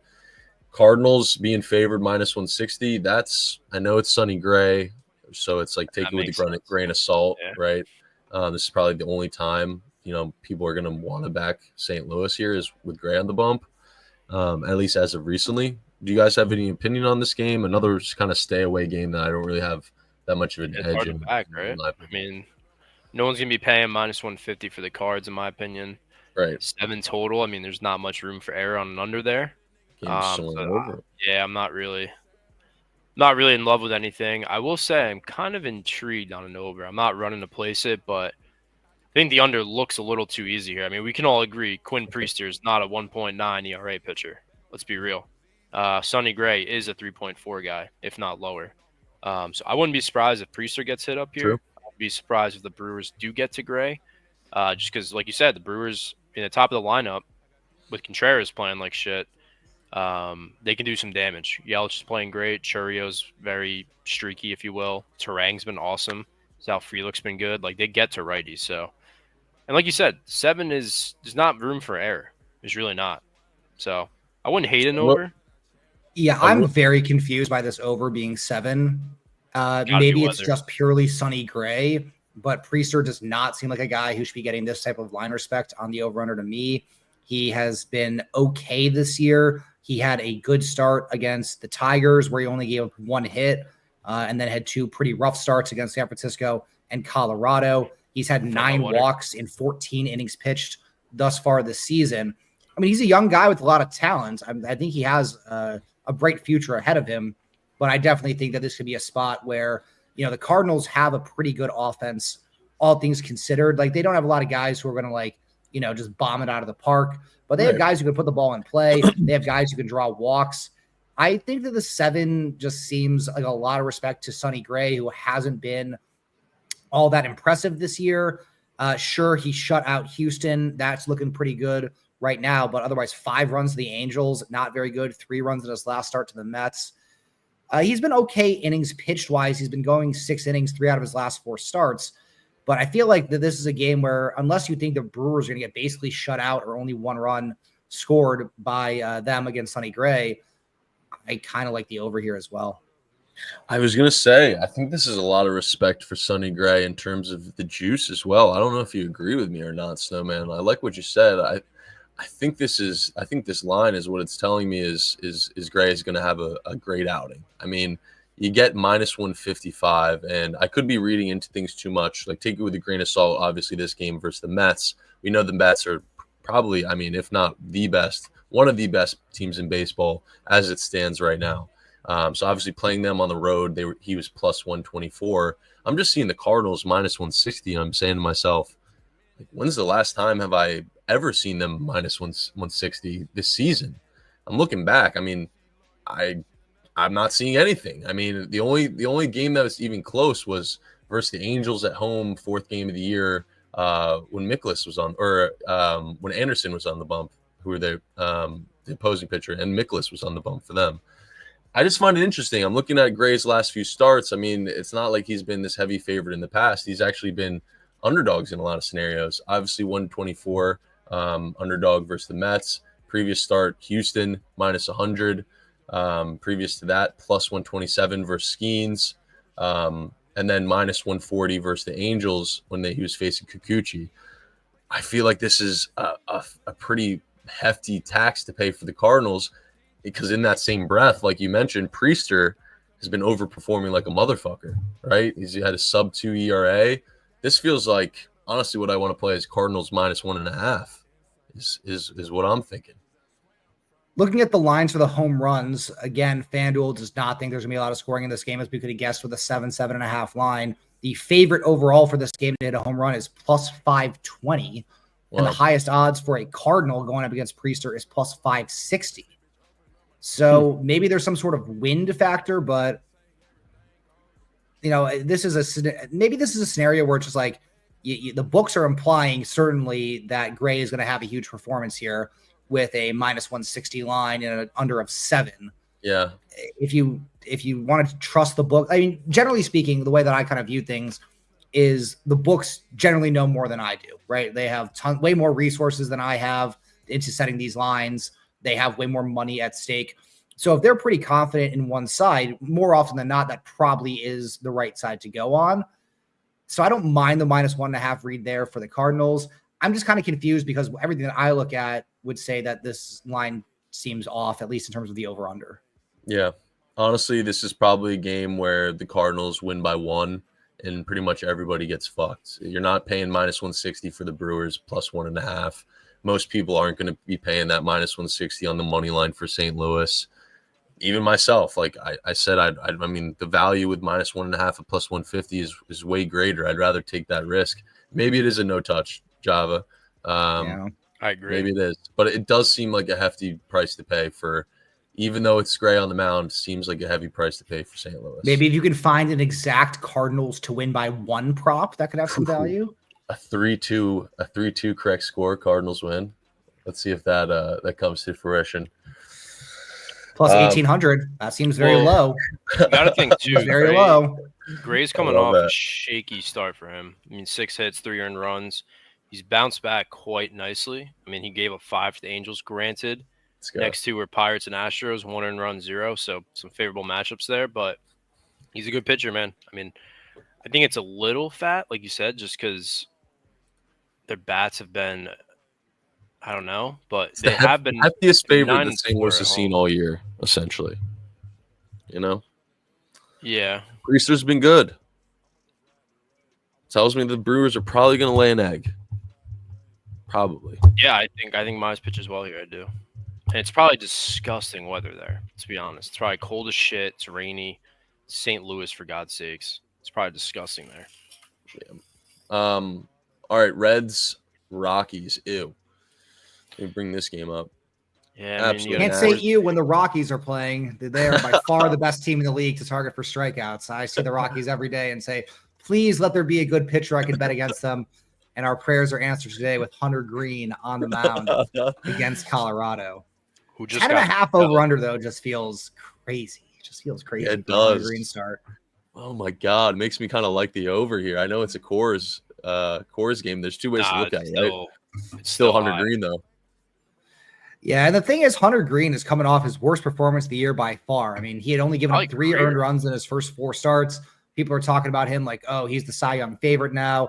And then he goes and lays a huge egg, giving up 5 earned runs, only getting through 3 innings against the Baltimore Orioles. Only 4 strikeouts there as well. He's tapped out at 8 on the season for strikeouts. He had 3 performances with 8, 1 with 7, and 1 with 4. And he's 7.5 today. So they're saying he needs to already match his high. I think that this is going to be I don't want to say an easy effort for him to get 8, but he should definitely look to get 8. Colorado is, again, by far the worst team in the league at striking out.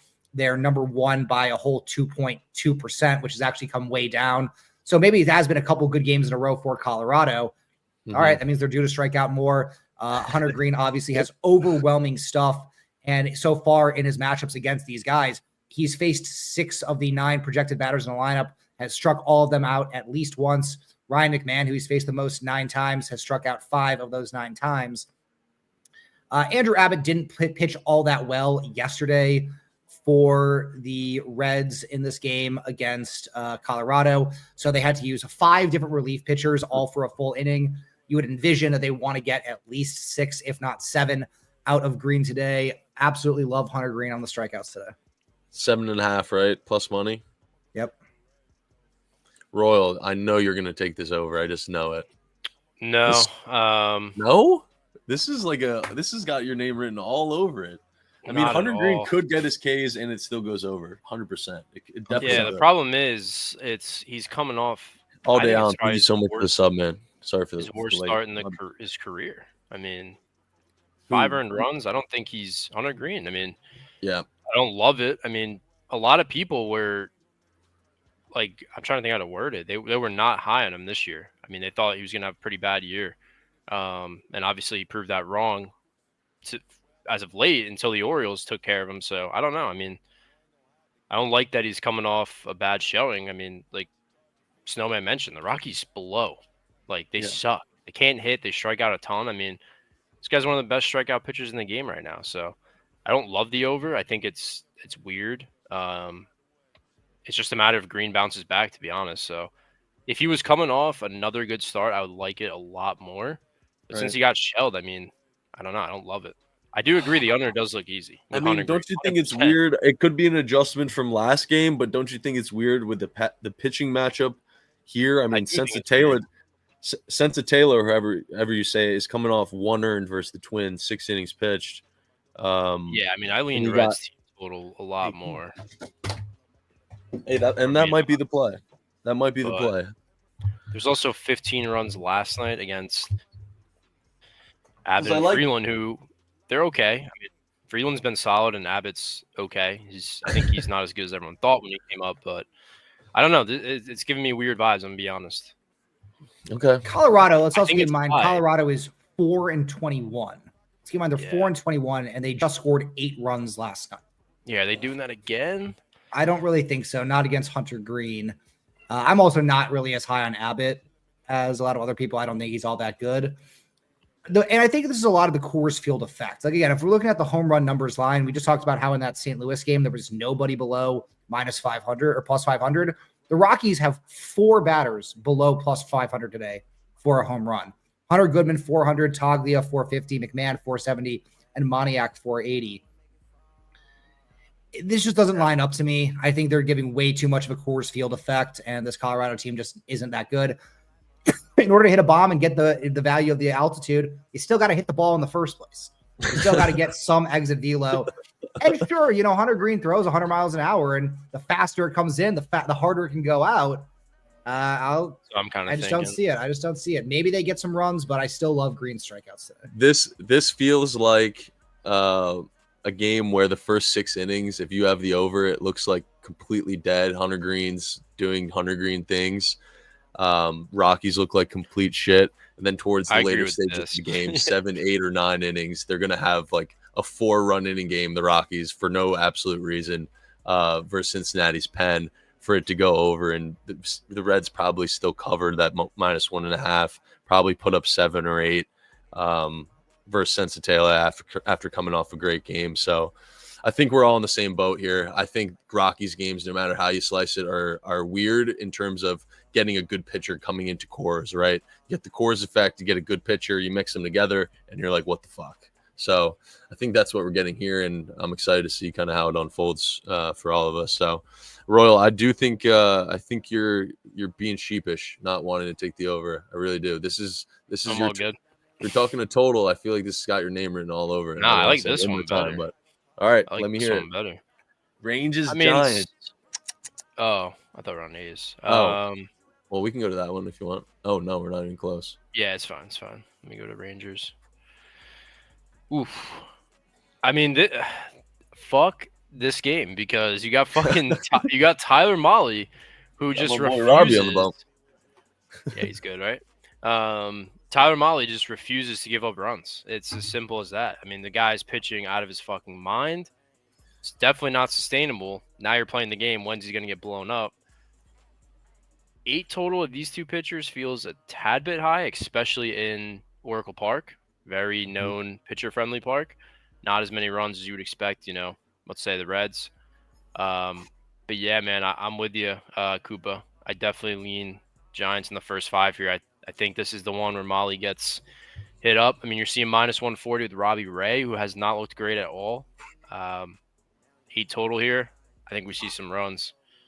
I also like runs in this game because I am not high on Robbie Ray in this game. I also like Texas for that reason. Robbie Ray is a great pitcher to bet on for strikeouts because he truly believes the game is one-on-one. He only goes for strikeouts. He views himself as like an artist out on the mound, and he doesn't care if he has 70 pitches through 3 innings as long as he has 6 strikeouts and doesn't put the ball in play. I just don't think that's the best approach going up against this Texas lineup, who's got a lot of really good hitters, and they like to get out ahead of things early in the count. So if he does fall behind in the counts early on, which we see pretty often, and then you have to force fastballs down the middle, I think Texas is taking advantage of that. They're willing to take walks. As of right now, by the way, Robbie Ray has 10, 12, 24, 34, 40 career plate appearances against members currently on Texas, 0 walks. So we know that Texas is going to try to jump out on front of the bats here. And I think that Robbie Ray just has not been pitching nearly as well this season compared to in the past. I also do like Tyler Mahle in this spot for strikeouts. As you mentioned, Royals, he's been pitching pretty phenomenally thus far this season. And while he may be due to give some earned runs here, which would help the over, he has been pitching very well strikeout-wise, and the Giants are a great team to target for strikeouts in a pitcher's park. He's only at 4.5 today.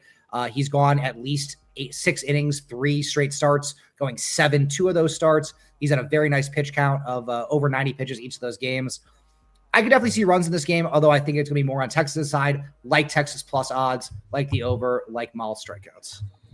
Dude, you said it perfect. I mean, it's not like Mahle's been facing Uber drivers. I mean, he's faced the Cubs, he's faced the Dodgers. I mean, he's facing great offenses and just consistent as a motherfucker. I mean, are people talking about this guy? And if not, why?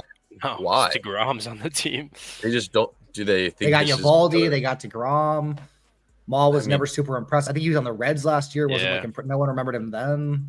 Check. I mean, correct me if I'm wrong, but I mean, what's this guy's odds for anything in terms of Cy Young, or is he up there, or is Vegas not respecting him in that kind of bucket? I doubt it. I mean, AL Cy Young, he is not listed. They have Jacob DeGrom listed on that team. They have Nathan Eovaldi listed on that team. They have Jack Leiter listed on the Rangers. Oh no, I'm sorry. They do have Tyler Mahle. They don't have his picture with the Rangers next to him. Mahle is tied with DeGrom, plus 3,500, tied for 8th. Wow. It's interesting. I mean, plus money, the first thing you're like, okay, he's due to give up runs, but he's been due to give up runs in his last few starts, right? I mean, it's pretty much a carbon copy every time he goes out on that mound. And I also think part of the line is due to the fact that Robbie Ray has a very good reputation. He gets a lot of line respect. I believe he's a former Cy Young winner. Yep. He just has not been good this year, in my opinion. Yeah. 3 years of injury, coming back, older cat. I mean, the Rangers' bats have been dead lately. I mean, out of their last 10 games, 9 of them have went under. I think San Fran is in that same breath in a sense. They were extremely hot versus that Philly series. Kind of got cold versus the Angels and, been coasting somewhat. They've had some decent games offensively, but we've seen the Giants really open things up. Maybe, I mean, Royal, this is a pitcher park, if I'm not mistaken, right? Yeah, well, listen to this, too. The total last night was 7.5 with Verlander and Eovaldi. Now, Evaldi's probably a better pitcher than Mahle overall, but who's pitching better right now? It's not even close. Is he?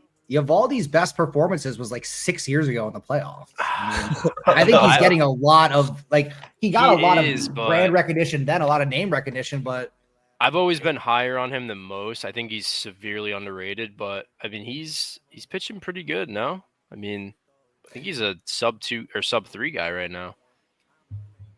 I think he's better overall than Molly. Like, let's be honest. If Molly continues this, I'll eat my words, but I think he's gonna end up 3+. I think Eovaldi's. I think he's pitching really well. I think DeGrom on that team's helped him. Obviously, one of the best pitchers of all time. I mean, you expect it to go up a little bit, but I just think the fact that you're getting arguably 2 better pitchers, you're seeing a half a total higher, and it's snoozed under last night. Right. That's what I'm seeing here. You're saying the right things, bro. I mean, bro, this guy is a point. Was it 4? 0.69. Like, come on, he's got to get hit up eventually. He's first in the entire league. He's got to get hit up eventually. You're not going to do it, though. You're not going to pull a trigger. I'm thinking of doing it. I like the over here, even though I do like it more from a Giants perspective. I wouldn't be shocked if Molly gets blown up, but I also like the Rangers team total over, assuming it's at 4.5. I really like that as well. Yeah, cool. All right, so we like runs in some fashion. I like it. Actually, it might even be 3.5 for the dogs. All right, everybody, get your tomatoes out and throw them at my direction. The Phillies are a bad ball club, brother. Oh, bad. Well, how bad they are. This line's a fucking joke. That's how bad they are. Please don't tell me what I mean. The Cubs they should be minus 140 this year with how bad Ben Brown's been pitching. Lizard Luzardo is our only chance at getting a dub, it seems like, or at least in the last fucking few games. The bats are colder than ice. I honestly don't think we touch this team until they show some kind of life. It's just been bad. I've had a blood oath with this team. They've cost me a lot of coin in the last week, and we've been doing well in other areas, but my blood oath has not been treating me well. The Phils, I mean, they're 500 right now, and they've lost. I think they're the worst team with runners in scoring position and the worst team with bases loaded in terms of batting average. They're just atrocious in terms of converting base runners into runs this year. Absolutely horrible. Their best batting average is 7th inning and on. They're really slow starters as well. That's why we've seen the Phillies' first 5 be an atrocious bet all year, pretty much, regardless of who's on the bump. I don't know what to think about this game, honestly. I mean, Luzardo's on the bump, but you got Brown, who's, I mean, nothing to really talk about. 7 total tells me that Phillies bats probably stay cold, and this is a grinded out type of game where it's a coin flip coming down to the wire. Phillies are rat meat, McKiffin. They're terrible right now. What do you guys think? Do you think this is the game they break something open? I don't think so. My confidence is pretty low with this team right now. It should be with Lizard. In terms of spreads, money lines over under, this was the one that stood out to me the most on the under 7. Yeah. It just seems way too low for Luzardo and Brown, especially with the theoretical offenses that these teams have with at least how the Cubs are playing right now and the stars the Phillies have. Yeah. And now it's juiced minus 122 on FanDuel. It looks like they might even drop to 6.5 at a certain point, minus 120 on DK. Love the under today in this game. And Royal, do you agree with that? And do you lean Cubs here? Do you think it's somewhat of a, or do you, what are you thinking? I would have to. This is what I hate though, because I was in the Phillies yesterday. I thought the Cubs looked way too easy. Just swept the Dodgers in a 2-game series. Phillies get swept by Mets. I mean, home Friday game could not be easier for the Cubs, and took care of business. Phillies sucked. So now, like, that automatically makes me lean the Cubs, right? After watching that, you got severely worse pitcher on the other bump. Luzardo's pitching out of his mind. Normally, I'd want to flip sides here, and then the Phillies probably win. We've seen that time and time again, but it's just a stay away from me. I like what he's saying. I really do. They had so many opportunities yesterday. They really did. I mean, bases juiced, 2 runners on. Like you said, just can't convert. So I still kind of lean the Phillies, but I'm not going to touch it. Yeah, it's hard not to. If they win, because like you said, it's a ticking time bomb. They're too talented. They got too good of hitters on that team. They're going to put it together, and they get a pretty favorable matchup here. But The total is a little alarming, I'll be honest. Don't let these Vegas sleuths trick you. No, don't. We're never getting duped. Don't let it. What is that? What is that face in Twitch? Is it called something, a Kappa or something? I don't know. I'm not tapped in. Yeah, he's doing all the Twitch gifts. All right. I'm down to move on. This is a day that I'm not excited to talk about the Phillies, so hopefully that turns around for me. All right, I want to start this one off because I think if we all looked at the slate, that total last night was egregious for this game. I guess I got duped. I don't know. I mean, the squad ride had 5 units. I don't think I've ever seen that from them. Absolutely love this play. I was right there with them. Never had a pulse until about the 8th inning. It was 9.5 with fucking Senga and Irwin. Senga has a sub-1 ERA to my knowledge, or sub-2. No, I think it ended at 8. No, it ended at 9. Did it get to 9? Yeah. Yeah, I luckily was able to get 9 instead of 9.5, so I will gladly take a push on that. Oh wait, one. I did get 9 actually, so I pushed. That's brutal. Yeah, but I think today, because Clay Holmes has been pitching pretty fucking well. Let's be honest. The strikeout stuff's been there. He's getting better and better. If we know anything about the Nats, they really hit righties well.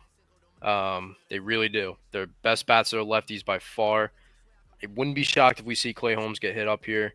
You got beautiful weather in Washington. Lord, not very good. He's a righty. Again, we know. Aside from Alonso, best bats in the Mets are lefties.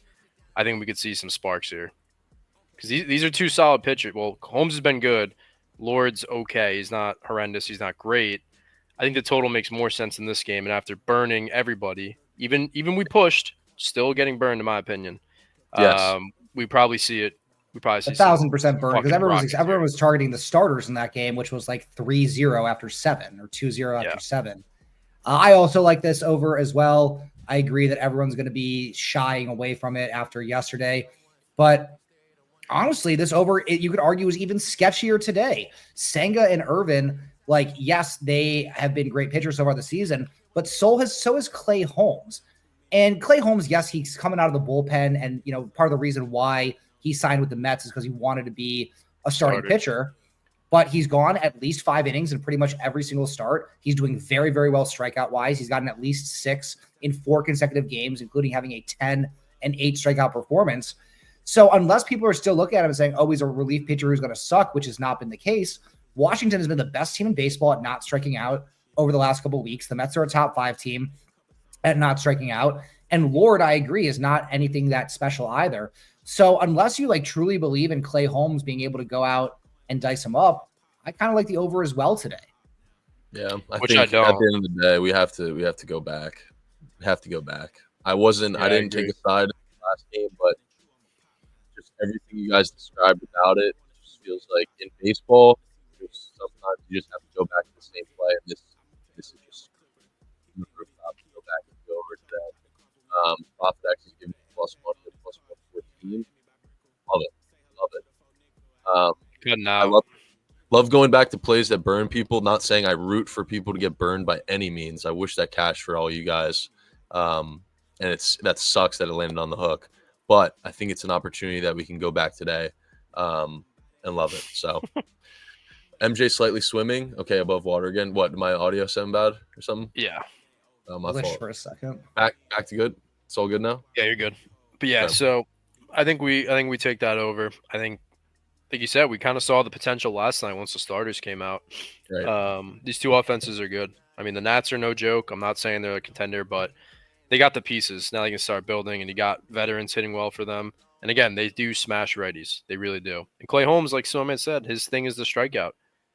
They're very disciplined. Aside from Abrams, who I think has been better, they can hit righties, man. And Clay Holmes is due for a bad start, in my opinion. He's not shut down by any means.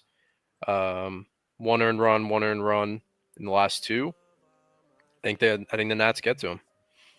Yeah, I don't hate. Okay, so you actually like the Mets bats as well. I was gonna say maybe we target the Mets. Off the loss. Mets. Their bats are the way Alonso and Lindor are playing right now. Oof. Yeah, I also don't mind Nationals over 3.5 team total. I love it. It seems like the books are giving a lot of credit to the Mets in this game. -180 on the money line for Mets. They're a 5.5 team total versus only 3.5 For Washington, you have 5 players right now on FanDuel on the Mets, all plus 500 or lower, including 3 guys, Alonso, Soto, and Lindor, are all between plus 300 and plus 350 to hit a home run. I think if there's going to be runs from both sides, I don't mind Washington over 3.5 team total either here. I like that. Love it. I like what we're saying here. This is good dialogue. Let's be real. If you lean the over, you probably majority is going to be the Mets are going to put up a lot of runs. So I think you're getting cheeky and a lot of value with the Nationals because honestly, my read is that they score and the Mets just kind of do their thing. Right. The Mets do enough, if not more. Right. Nationals at 3.5. What do we get odds wise? Does anybody minus have that 130 on DK? Love it. That's the price I was hoping is that juiced. Beautiful. I like that play. I like the over. I'll just see what I'll just sit on it and kind of see what I like in 30 minutes. All right, let's keep going here. We like that. We like that over. Gotta pour one out here. We gotta pour one out. Unfortunately, one of the biggest wagons in prop betting has finally been nerfed for Mr. Tyler Soderstrom. It's a sad day. The guy respects an unbelievable amount of coin. One of the best hitter in baseball right now. His hits, runs, RBIs finally reached the 130 plus mark. It's too much for me. Jacob Wilson in that same breath too. It's too much for me. We got him last night. He cashed again. The guy is just a fucking demon. And unfortunately, they finally nerfed him. I'm not paying 130 for props. I just don't. That's my rule. Yeah, sucks. But we move. So we'll find a way. But yeah, I mean, I do like runs in this one, or at least for the A's. I'm never going to lean the White Sox to score, but I think the A's do some damage. But I think the 9 total makes sense. But I'll be honest. I mean, Springs has been fucking terrible. Wouldn't be surprised if he pitches pretty decent here. Probably just think the A's stay hot, to be honest. But again, it is the White Sox, so I probably won't get there. It's not sharp by any means. It's not, rocket science. But what do you guys think? Yeah. I mean, it's tough to read into like teams being heavily juiced against the White Sox because like we saw it with the Royals in that series versus what was it, Rado? I mean, they were heavily juiced, and I don't think they covered the run line once in that series. Exactly. The A's can hit though. The A's are a different story. I mean, I don't know what the public perception of the A's are, but I mean, I feel like they're going to be the darling this year, especially with Nick Kurtz getting called up. We all know they're good. We all know their offense can hang with the best of them. Maybe not so much their pitching, and that's kind of where they fall short in being actually competitive. But the A's are a great team, and they've treated me really well. They probably take care of business here. I mean, it's not like I'm going to run to back the White Sox by any means. My thing is there is going to be a point where the A's get nerfed, just like Soderstrom got nerfed. I mean, they're getting attention on social media. They're a hip, fun, sexy team with a lot of cool players. And the A's have been bad for so long. It just feels like a team that people want to like and want to bet on. At least I do. And they've treated me well in the past. So I probably just wouldn't overthink it and take the A's on the run line, to be honest. Jay Measy, get your head out of your ass, bro. Fuck you. Snowman, who do you even play here, man? Sorry, go ahead. The look here I like is the under. Athletics. Their home park is very small. It's a minor league park. We've been seeing them get a lot of big totals, 9.5, 10, 10.5. Jonathan Cannon is nothing special, and neither is Jeffrey Springs, in my opinion. So to see it down at 9 is interesting. I mean, if we just look back at that Mets game, we're currently at 9.5 on that one as well. And the home run odds in this game are actually better than that Mets game. Rooker's at plus 285. We have 6 guys total at plus 470 and lower. So that doesn't really correlate to me where it's like if they think this game is way more likely to have home runs, yet we have a lower over-under in a game exactly as rotation saying where nobody wants to take the under anyway. It seems like a low number for what all the odds are, especially with 2 kind of mid pitchers on the mound. So I don't know if I'll take it, but my lean would be the under. Wow. I might be with you there. I mean, like you said, when we see Rays home games and A's, I mean, it's almost default 9 just because of how small the ballpark is. And you got an explosive offense like the A's, and the Rays in the beginning of the year were hitting the shit out of the ball. I mean, you could argue this is low. It looks like it's heading down to 8.5 too. I will say, just because of the White Sox tax, I will just want to play devil's advocate there. But I do agree. I think I would lean the under with you guys. I do agree. I mean, I do Springs agree. isn't this bad in my opinion. I don't think you he's could put this total at 8.5, regardless of the White Sox of how bad they are. Oh, And Peters on the Springs under. has given up at least 3 earned runs in the last 4 starts. And you don't think he's that bad either, right? Like he's not good. I but, was like, not super high on him last year. He was a good strikeout guy last year, but I thought he was a little bit overrated. But I don't think he's this bad. No, I think he's due for a little positive regression start. Okay, I fuck with that. I actually like that. I mean, 9 unders are scary, but I like it. Let's keep going here. It's good stuff. Fuck Soderstrom, man. Oh, this Shit is the second game sucks. of the series, right? We can move on from this one. Yeah, I'm tripping. I'm good on that. Deja vu for a second. We also talked about this Same one. thing. Nah, doubleheader. Yeah, that's what I mean. We talked about it when we talked about game Oh, one. here we go. 2 most terrorist teams in the league. Well, top 3. Twins are number 1. with their leaders on the mounds too, Valdez and Waka. I'm Bro, so annoyed at this game from yesterday because I had an unders parlay that I posted on Twitter, went 3 of 4, and the only one to lose was fucking Lugo in the masterclass. Like, how did Houston just get so destroyed by fucking Seth Lugo? Seth Lugo's he's just not a guy you want to lose against. He's got a very punchable face, I feel like. He's just Seth Lugo, you know, he's just there. He's kind of just there. Pointed it out. Wasn't his outs line like super high? 19.5 yesterday. Insane. Yeah. That's insane. Shit was free. And he pitched 8 innings, so it was never a doubt. I feel the White Sox under in my plums. Love that. Java, love that. Peters only plays the under. I'm also hearing from C-Dod, which is great. Royal, do you have the way you kind of broke this game down, or at least introed it? It seems like you had a play. Do you have? No, a play I don't. I mean, I don't know how you have a play in these games. Extract one. The Royals can't fucking hit, and I don't think they hit. I think they hit lefties even worse. If I'm remembering correctly, and then the Astros suck. This team fucking sucks, and I love it. Well, they don't suck, but they suck for the Astros in recent histories. But Waka's terrible. Let's start with that. He's bad. He's really fucking bad. He probably gets hit up here. I don't know. I mean, this total feels low. I'm gonna be honest. I don't know if there's weather or wind, but these 2 pitchers aren't great. Valdez is a big name, but he's been pitching pretty bad. Waka's known for being a turkey tosser, and honestly, I feel like his ERA is a little low for him.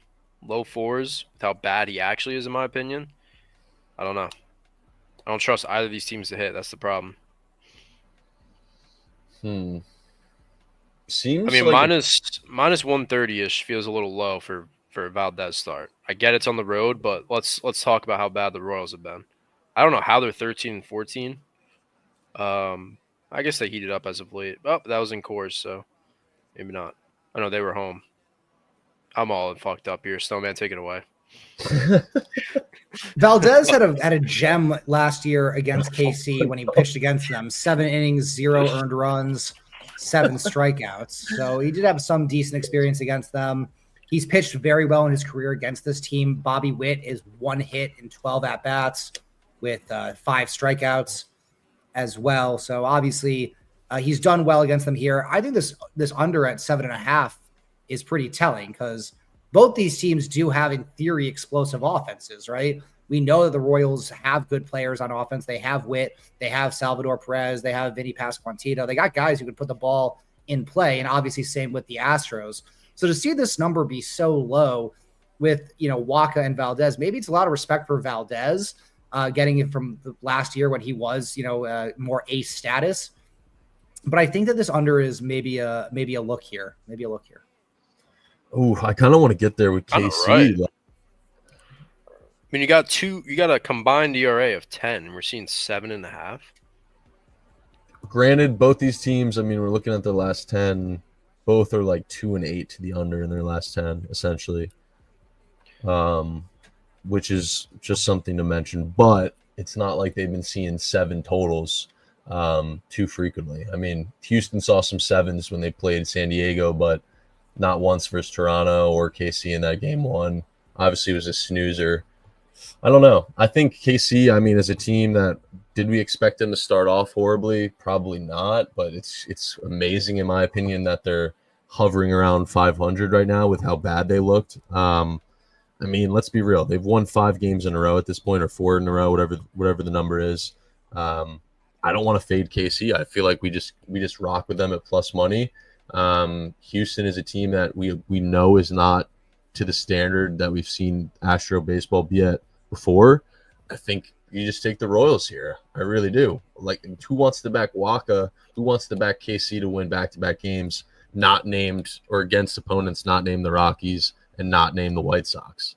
I mean, you're getting basically KC to win back-to-back games versus the Houston Astros with Waka on the bump. I don't think many people think that's going to happen. I think minus 135 is an affordable price for a lot of bettors, and I kind of like KC at plus money. I see what you're saying. I just don't have the stones for it. Yeah, fair. Does the line tell the story? What is he talking about? Which one? Sniped Royals yesterday. I think I got to go to Astros today after they didn't score yesterday. That's fair. That's a good point too. It's not like the Astros were competitive at all in that game. All right. That's what happens when Seth Lugo turns into fucking Randy Johnson. I mean, I'm good on this game. I was just going through the slate. Dude, I think we go to the D-backs game. Yeah. Because I was going back and forth with the Braves yesterday, and I didn't get there. I really like the Braves. But, dude, now we're seeing D-backs favored with 3.2 Holmes on the mound. Let me see. After the Braves are just minus 130 with Sale. I mean, Merrill Kelly's been bad. And people really liked him last year. Then he got injured. He's been bad to start this year. I think you're onto something here, Will. Oh, he's coming off 2 really good starts. Actually, the D-backs just burned me pretty hard as well. Oof. I didn't see he was. It doesn't look like Kelly has been that bad outside of when he got blown up by the Yankees. Yeah, I didn't even notice that. 3 straight L's for the D-backs. Somewhat of a catching the falling knife scenario. We got to preface it. Grant Holmes is pitching way too good. Right. But this Braves team is heating up. I mean, 6 runs, 7 runs, 4, 8. We all know they have the talent. I mean, I think this isn't over. I mean, you got Kelly coming off back-to-back 1 earned run starts. Yeah, I like what you're saying. Like you mentioned, I mean, I feel like every time we see the D-backs win a game, it's fucking 9-7. That's what it feels like. ATL is a team that's fully capable of putting up runs. Like we said, Holmes is overperforming. I mean, I think this is just a back the over type of game. Yeah, I really don't know about the over last to have game, a stinker. I think this team is going to be really streaky without Acuna, just because he was always their Mr. Reliable. He was consistent as it gets. Olsen, we know. The guy is unbelievable, but he's also incredibly streaky. Same with Austin Riley this year. Ozuna's kind of been more consistent as of late, and then you got guys like Albies who, let's be honest, he's been struggling since last year. So I don't really want to bet them to have a stinker. It seems like they're firing on all cylinders, but that's where baseball kind of gets you. Mm-hmm. Snowman, you got anything here? I like the Diamondbacks in this game. I agree that this is a fade Grant Holmes spot. He's been pitching well in terms of some of the numbers, but he's also been getting pretty lucky. He's had 4 walks 3 out of the last 4 games. And in 2 of those games against Philly and Minnesota, he had a combined 1 earned run. Yeah. I think Arizona's a much better offense right now than Philly and Minnesota. And if he gives up 4 walks to them today, they're going to be putting up some runs and they're going to be scoring off of him. He's had a little bit of experience against this team, but it looks like it was 2 appearances, maybe out of the bullpen.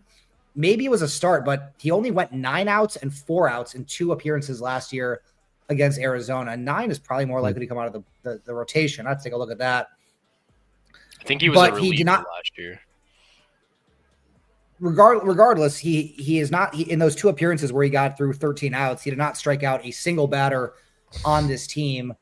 And if he's going to be walking like he has been thus far this year, we know Arizona is the number 1 team in the league or the number 2 team in the league at not striking out. He's had 7 strikeouts and 6 strikeouts 2 of the last 3 games.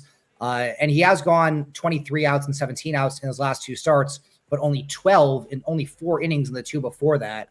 So I think that he's probably due for a stinker here. And I think if he's going to be wild and walking, then he's going to definitely pay for it from a much better Arizona lineup who's really good at putting the ball in play right now. So I like Arizona money. I think it's a good price right now for Arizona. Team total. Yeah, I could get there. 4.5. I could get there. You got Garrett Holmes. His Ks are at 4.5, juice the under pretty heavily. I think everything we're saying makes sense to what I'm seeing with the odds correlation. I think we back Arizona's TT. I think that's the play. I think we fade. Dude, I just got so scared for a second. I was looking up Grant Holmes, advanced stats. Accidentally clicked on Clay Holmes. His outs are at 15.5 too. So here we go. I mean, I don't want to bore you guys too much.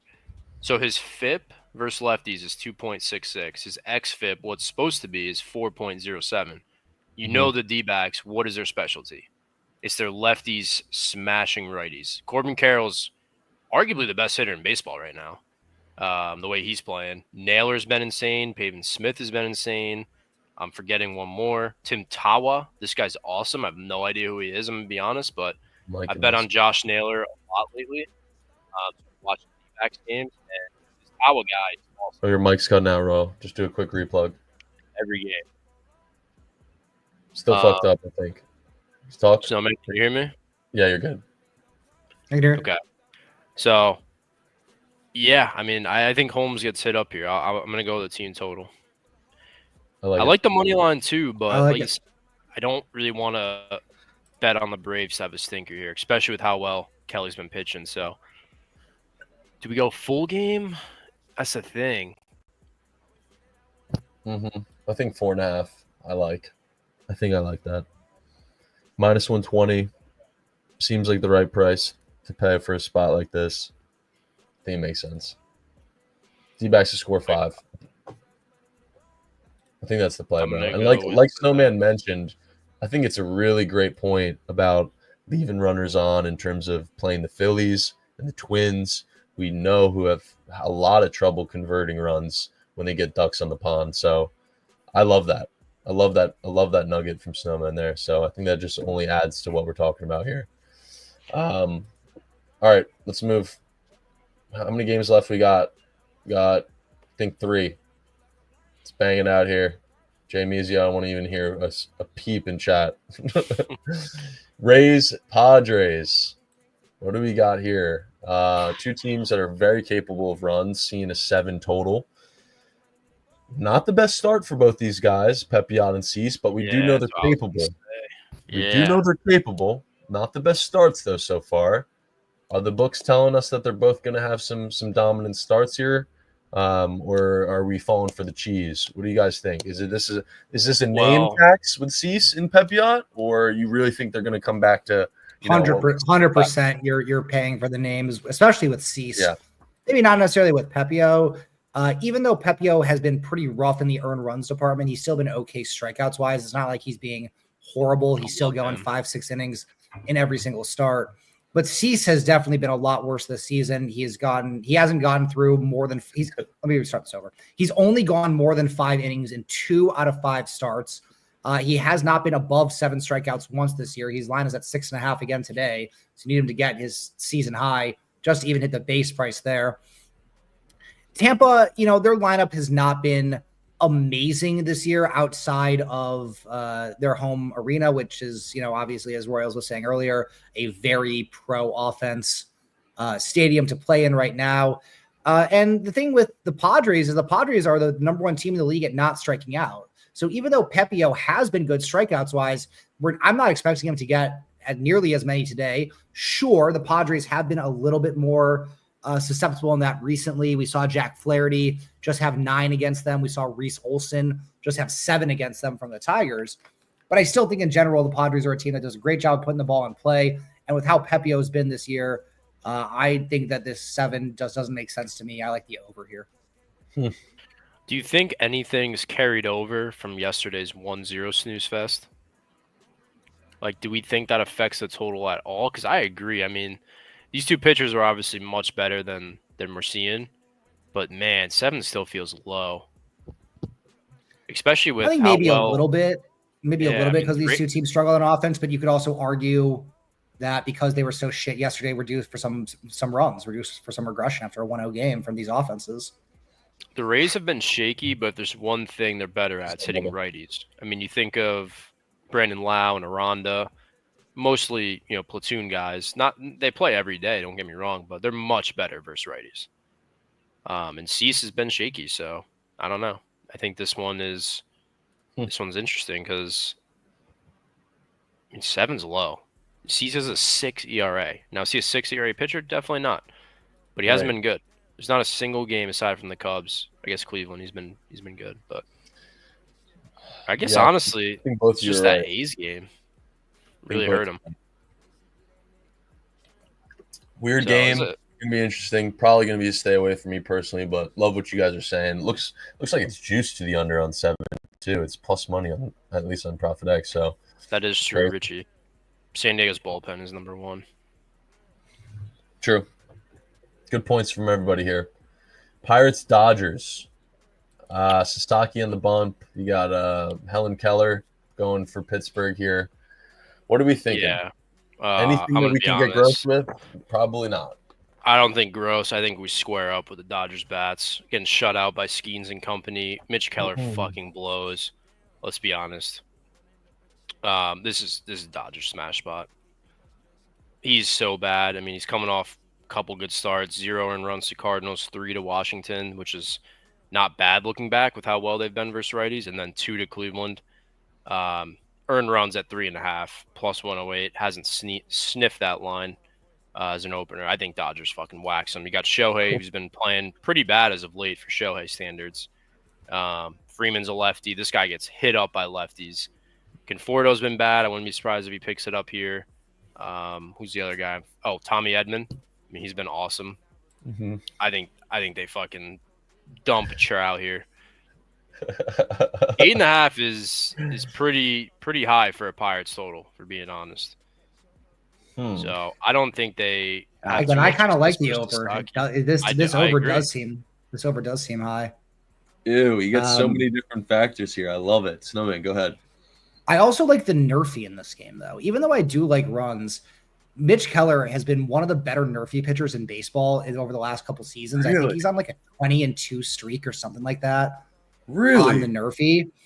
And while his numbers aren't great against the top of the Dodgers lineup so far in his career, again, you basically need either a home run or 2 hits, if not 3, plus walks to get in the mix. Like, it's a very, very reasonable price, in my opinion, on the Nerfy at like minus 111 right now on FanDuel. And again, Mitch Keller's only given up, 5 earned runs in his last 3 starts combined.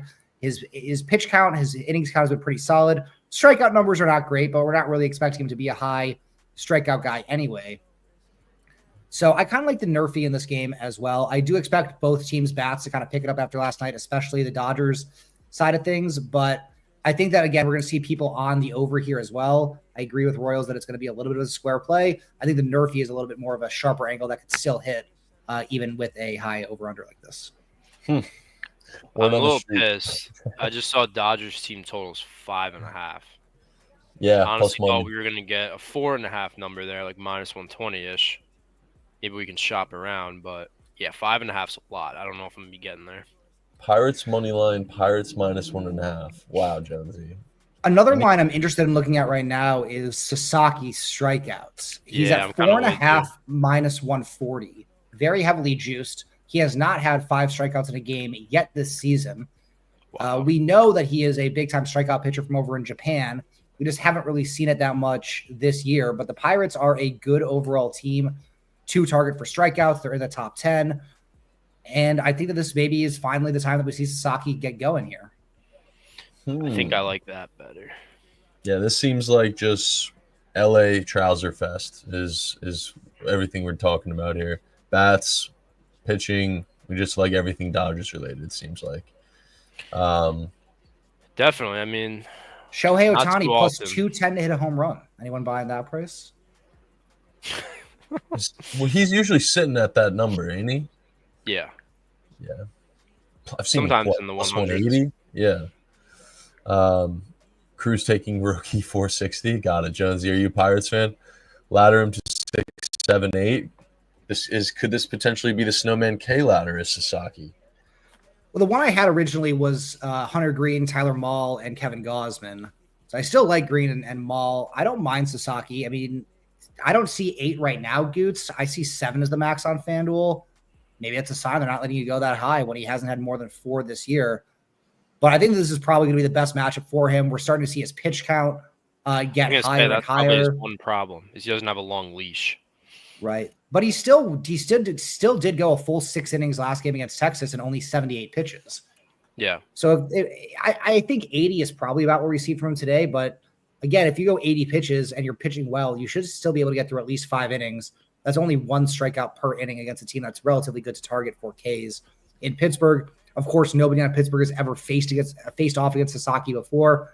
I generally do like taking pitchers in their first start ever against a new team, just because like there's only so much that you can do watching film and reading all the breakdowns. And once you actually step into the box, and it might take you a few pitches, might take you an at bat to be like, okay, here's how his fastball moves, here's how the slider comes out of his hand, all that type of bullshit.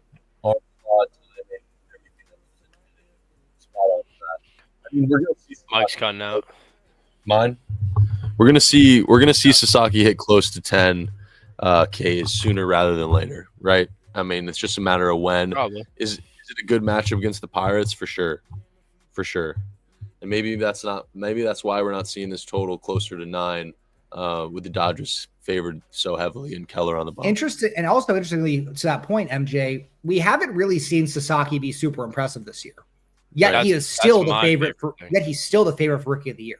He is still the outright favorite for Rookie of the Year. Tells me that Vegas is expecting him to, get better and that makes sense, right? It's a transition to begin with. Coming to America. Look at Yamamoto last year. Sasaki is young. He's only 23. He's one of the youngest players in all of baseball, let alone someone coming over from Japan.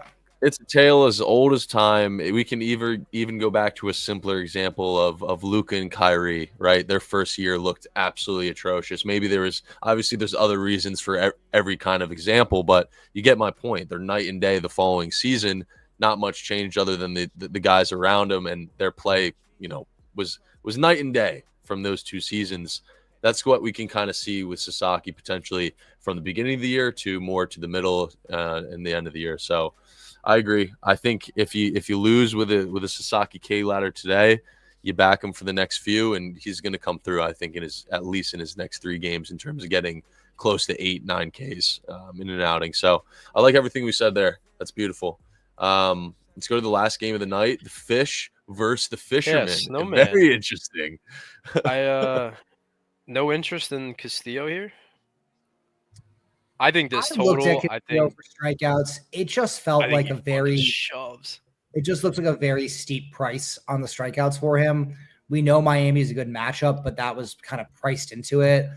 He's at 6.5 at slightly plus odds, plus 108. Hasn't come close to that. What? Yeah, so needing him to get 7 strikeouts when his high on the season is 6. He's had 4, 5, 6, 3, 5. Now all of a sudden it's 7 for not a very good price, in my opinion. It just felt like too steep of a price, too much of a tax going against the Fish that ultimately I decided to stay off it. He hasn't gone more than 5 innings, 4 out of 5 starts this year. The only one he went against was Detroit. Sure, obviously Miami's a great matchup, but it just felt like too steep to me. I mean, let's love what you're saying, Royal, because you get Miami winning at that dog last night too, which kind of adds into people not want right in a better scenario, and I think a lot of people. Let's be honest. I think the cat's finally out. Castillo is as overrated as it gets. Not that he's bad, but he gets the ace tag. He gets untouchable. Not so much anymore, but when he first got traded from the Reds, I mean, this guy was pretty fucking good. Now everyone's like, all right, he's more on the mid side. He's going to have some really good games. He's going to have some really bad games. He's had some really bad games as of late.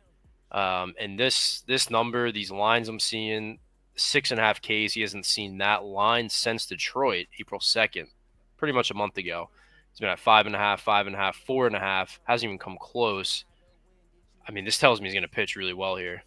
I think he's due for a good start. I don't think he's bad by any means. It's just he's not going to go out there every game and dominate. He's just not that good. But he's going to have the occasional 8, 9, 10 strikeout games. He still has some nasty stuff. And we know the Mariners are night and day at home as a team for whatever reason. Night and day is home. And the Marlins have been playing well. They squeaked out a win. I hate that it's like an obvious bounce back, but it's a pitcher who's not been pitching well. And the Marlins are picking up some steam. 8 runs last night on Gilbert and Co. I mean, I don't think Miami has that in them again. Maybe it's Miami team total under, Royal. I'd rather just back Castillo. You kind of are. One of the other reasons why I don't love Castillo today on the strikeouts is because Gilbert only went 3 innings yesterday. So I think a lot of people are going to say like, oh, well, the bullpen got overly used, but that's not the case. They threw a long relief guy out there 5 of the 6 innings. So the bullpen is still fully good to go. Also, 6 of the Marlins runs yesterday were unearned. 6 of the 8 were unearned. And granted, so a lot of that is because there was a 2-out error, and therefore every run after that is unearned. Right. And there were like 4 consecutive hits after that point in the 5th inning. But still, if Moore makes that play at second, Seattle wins this game 4-2. Miami's obviously not a very good team, but I think this game is just, I'm not really interested in anything. Canada, I retire the shirt when Shedeur gets drafted.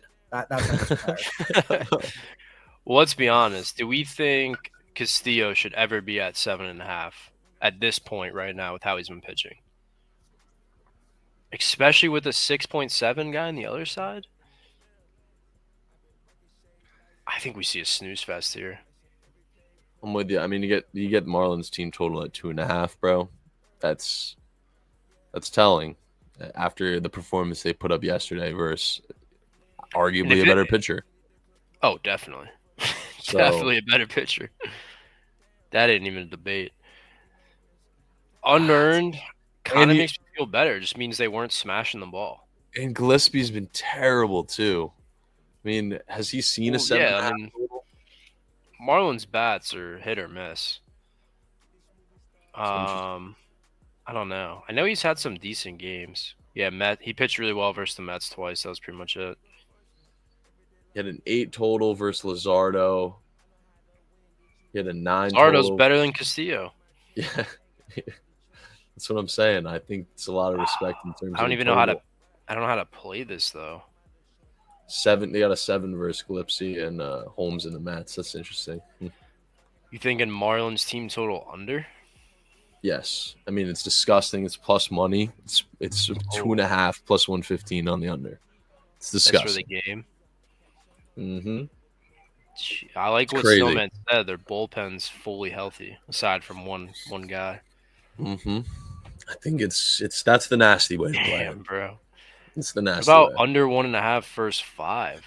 The simple way to play it is just Mariners minus 1.5. That's the simple way to do it. Not even though.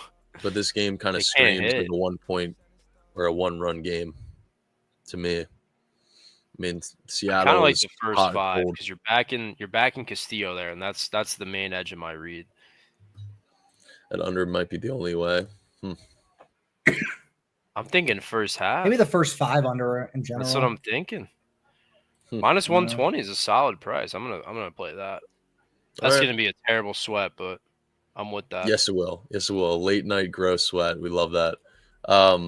Well, that's all the games for today. We went over NBA. We went over MLB. If you guys missed any games and wanted to hear it, just go back in the VOD within the Twitch chat. Snowman, we got to have you on more, bro. Had a great stream with you today. That was a lot of fun. 100%. I'm always down. Yeah, we'll be in touch. Always down to collab. More Ramble Saturdays for Snowman to come. Seems like a lot of people enjoyed having you up here. If you did enjoy, please follow him. His @ is right in his title there and his video cam. Please follow him. Makes great content on Twitter and Twitch. Show him some love. Snowman, plug yourself, man. Give a little self promo. Appreciate that. Yeah, you can follow me on Twitter at snowman_sports.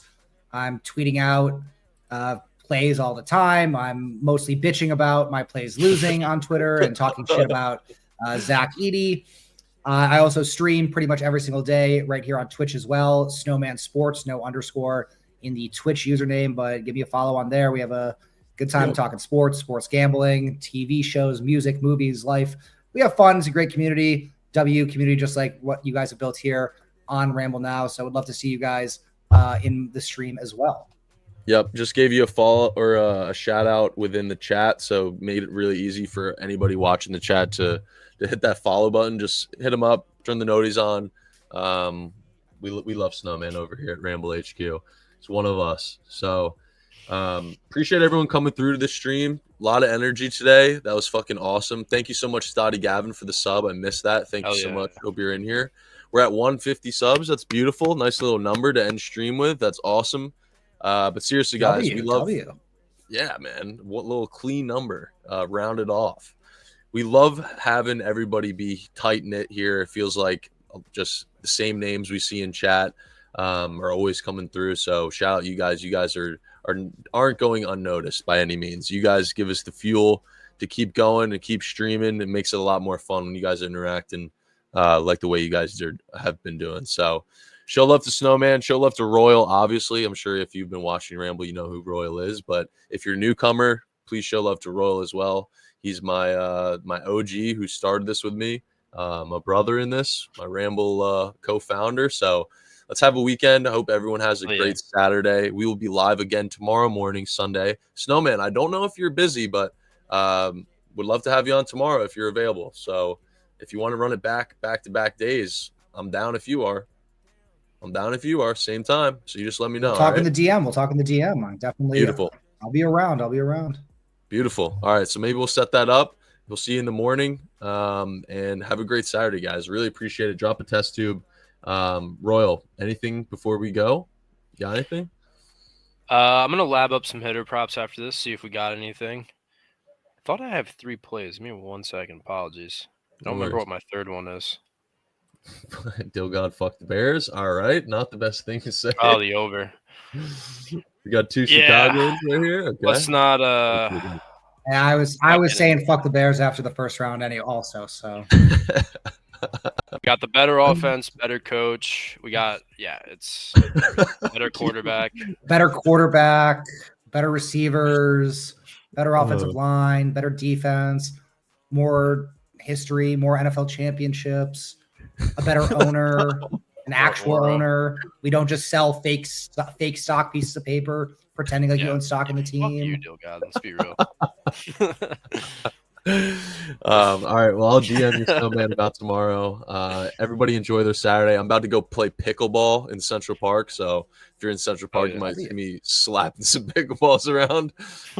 But enjoy your Saturdays, guys. A lot of fun streaming today. And we will be back tomorrow with another episode of Ramble. So enjoy. We'll see you guys. Ciao, Bela. Thanks again, Snowman. Much love. All right. Come on. Let's get some W's in chat. man. Come on. Pickleball, eh? Come on. Right, have a good day, everybody. Have a good day, chat. Much love, man. Much love. Great stream. A little bit of a roll call before we go. A little roll call. Who we got still in here? Oh, God. Love you, brother. Have a great Saturday, man. Got a link to Trev, what up, baby? How we doing? The step row in here. Dewey, always. I can't play that text. Can't play that. Really? Love seeing you in here. All day, Allen. Much love, bro. I definitely. As always. I'll catch you guys soon, alright? Take care. I've spent a lot of time, Joe, slating everybody in the company. Backstage, I'm starting to fight off everybody. I've ridiculed everyone on the roster. I just want to say from the bottom of my heart, I'd like to take this chance to apologize to absolutely nobody.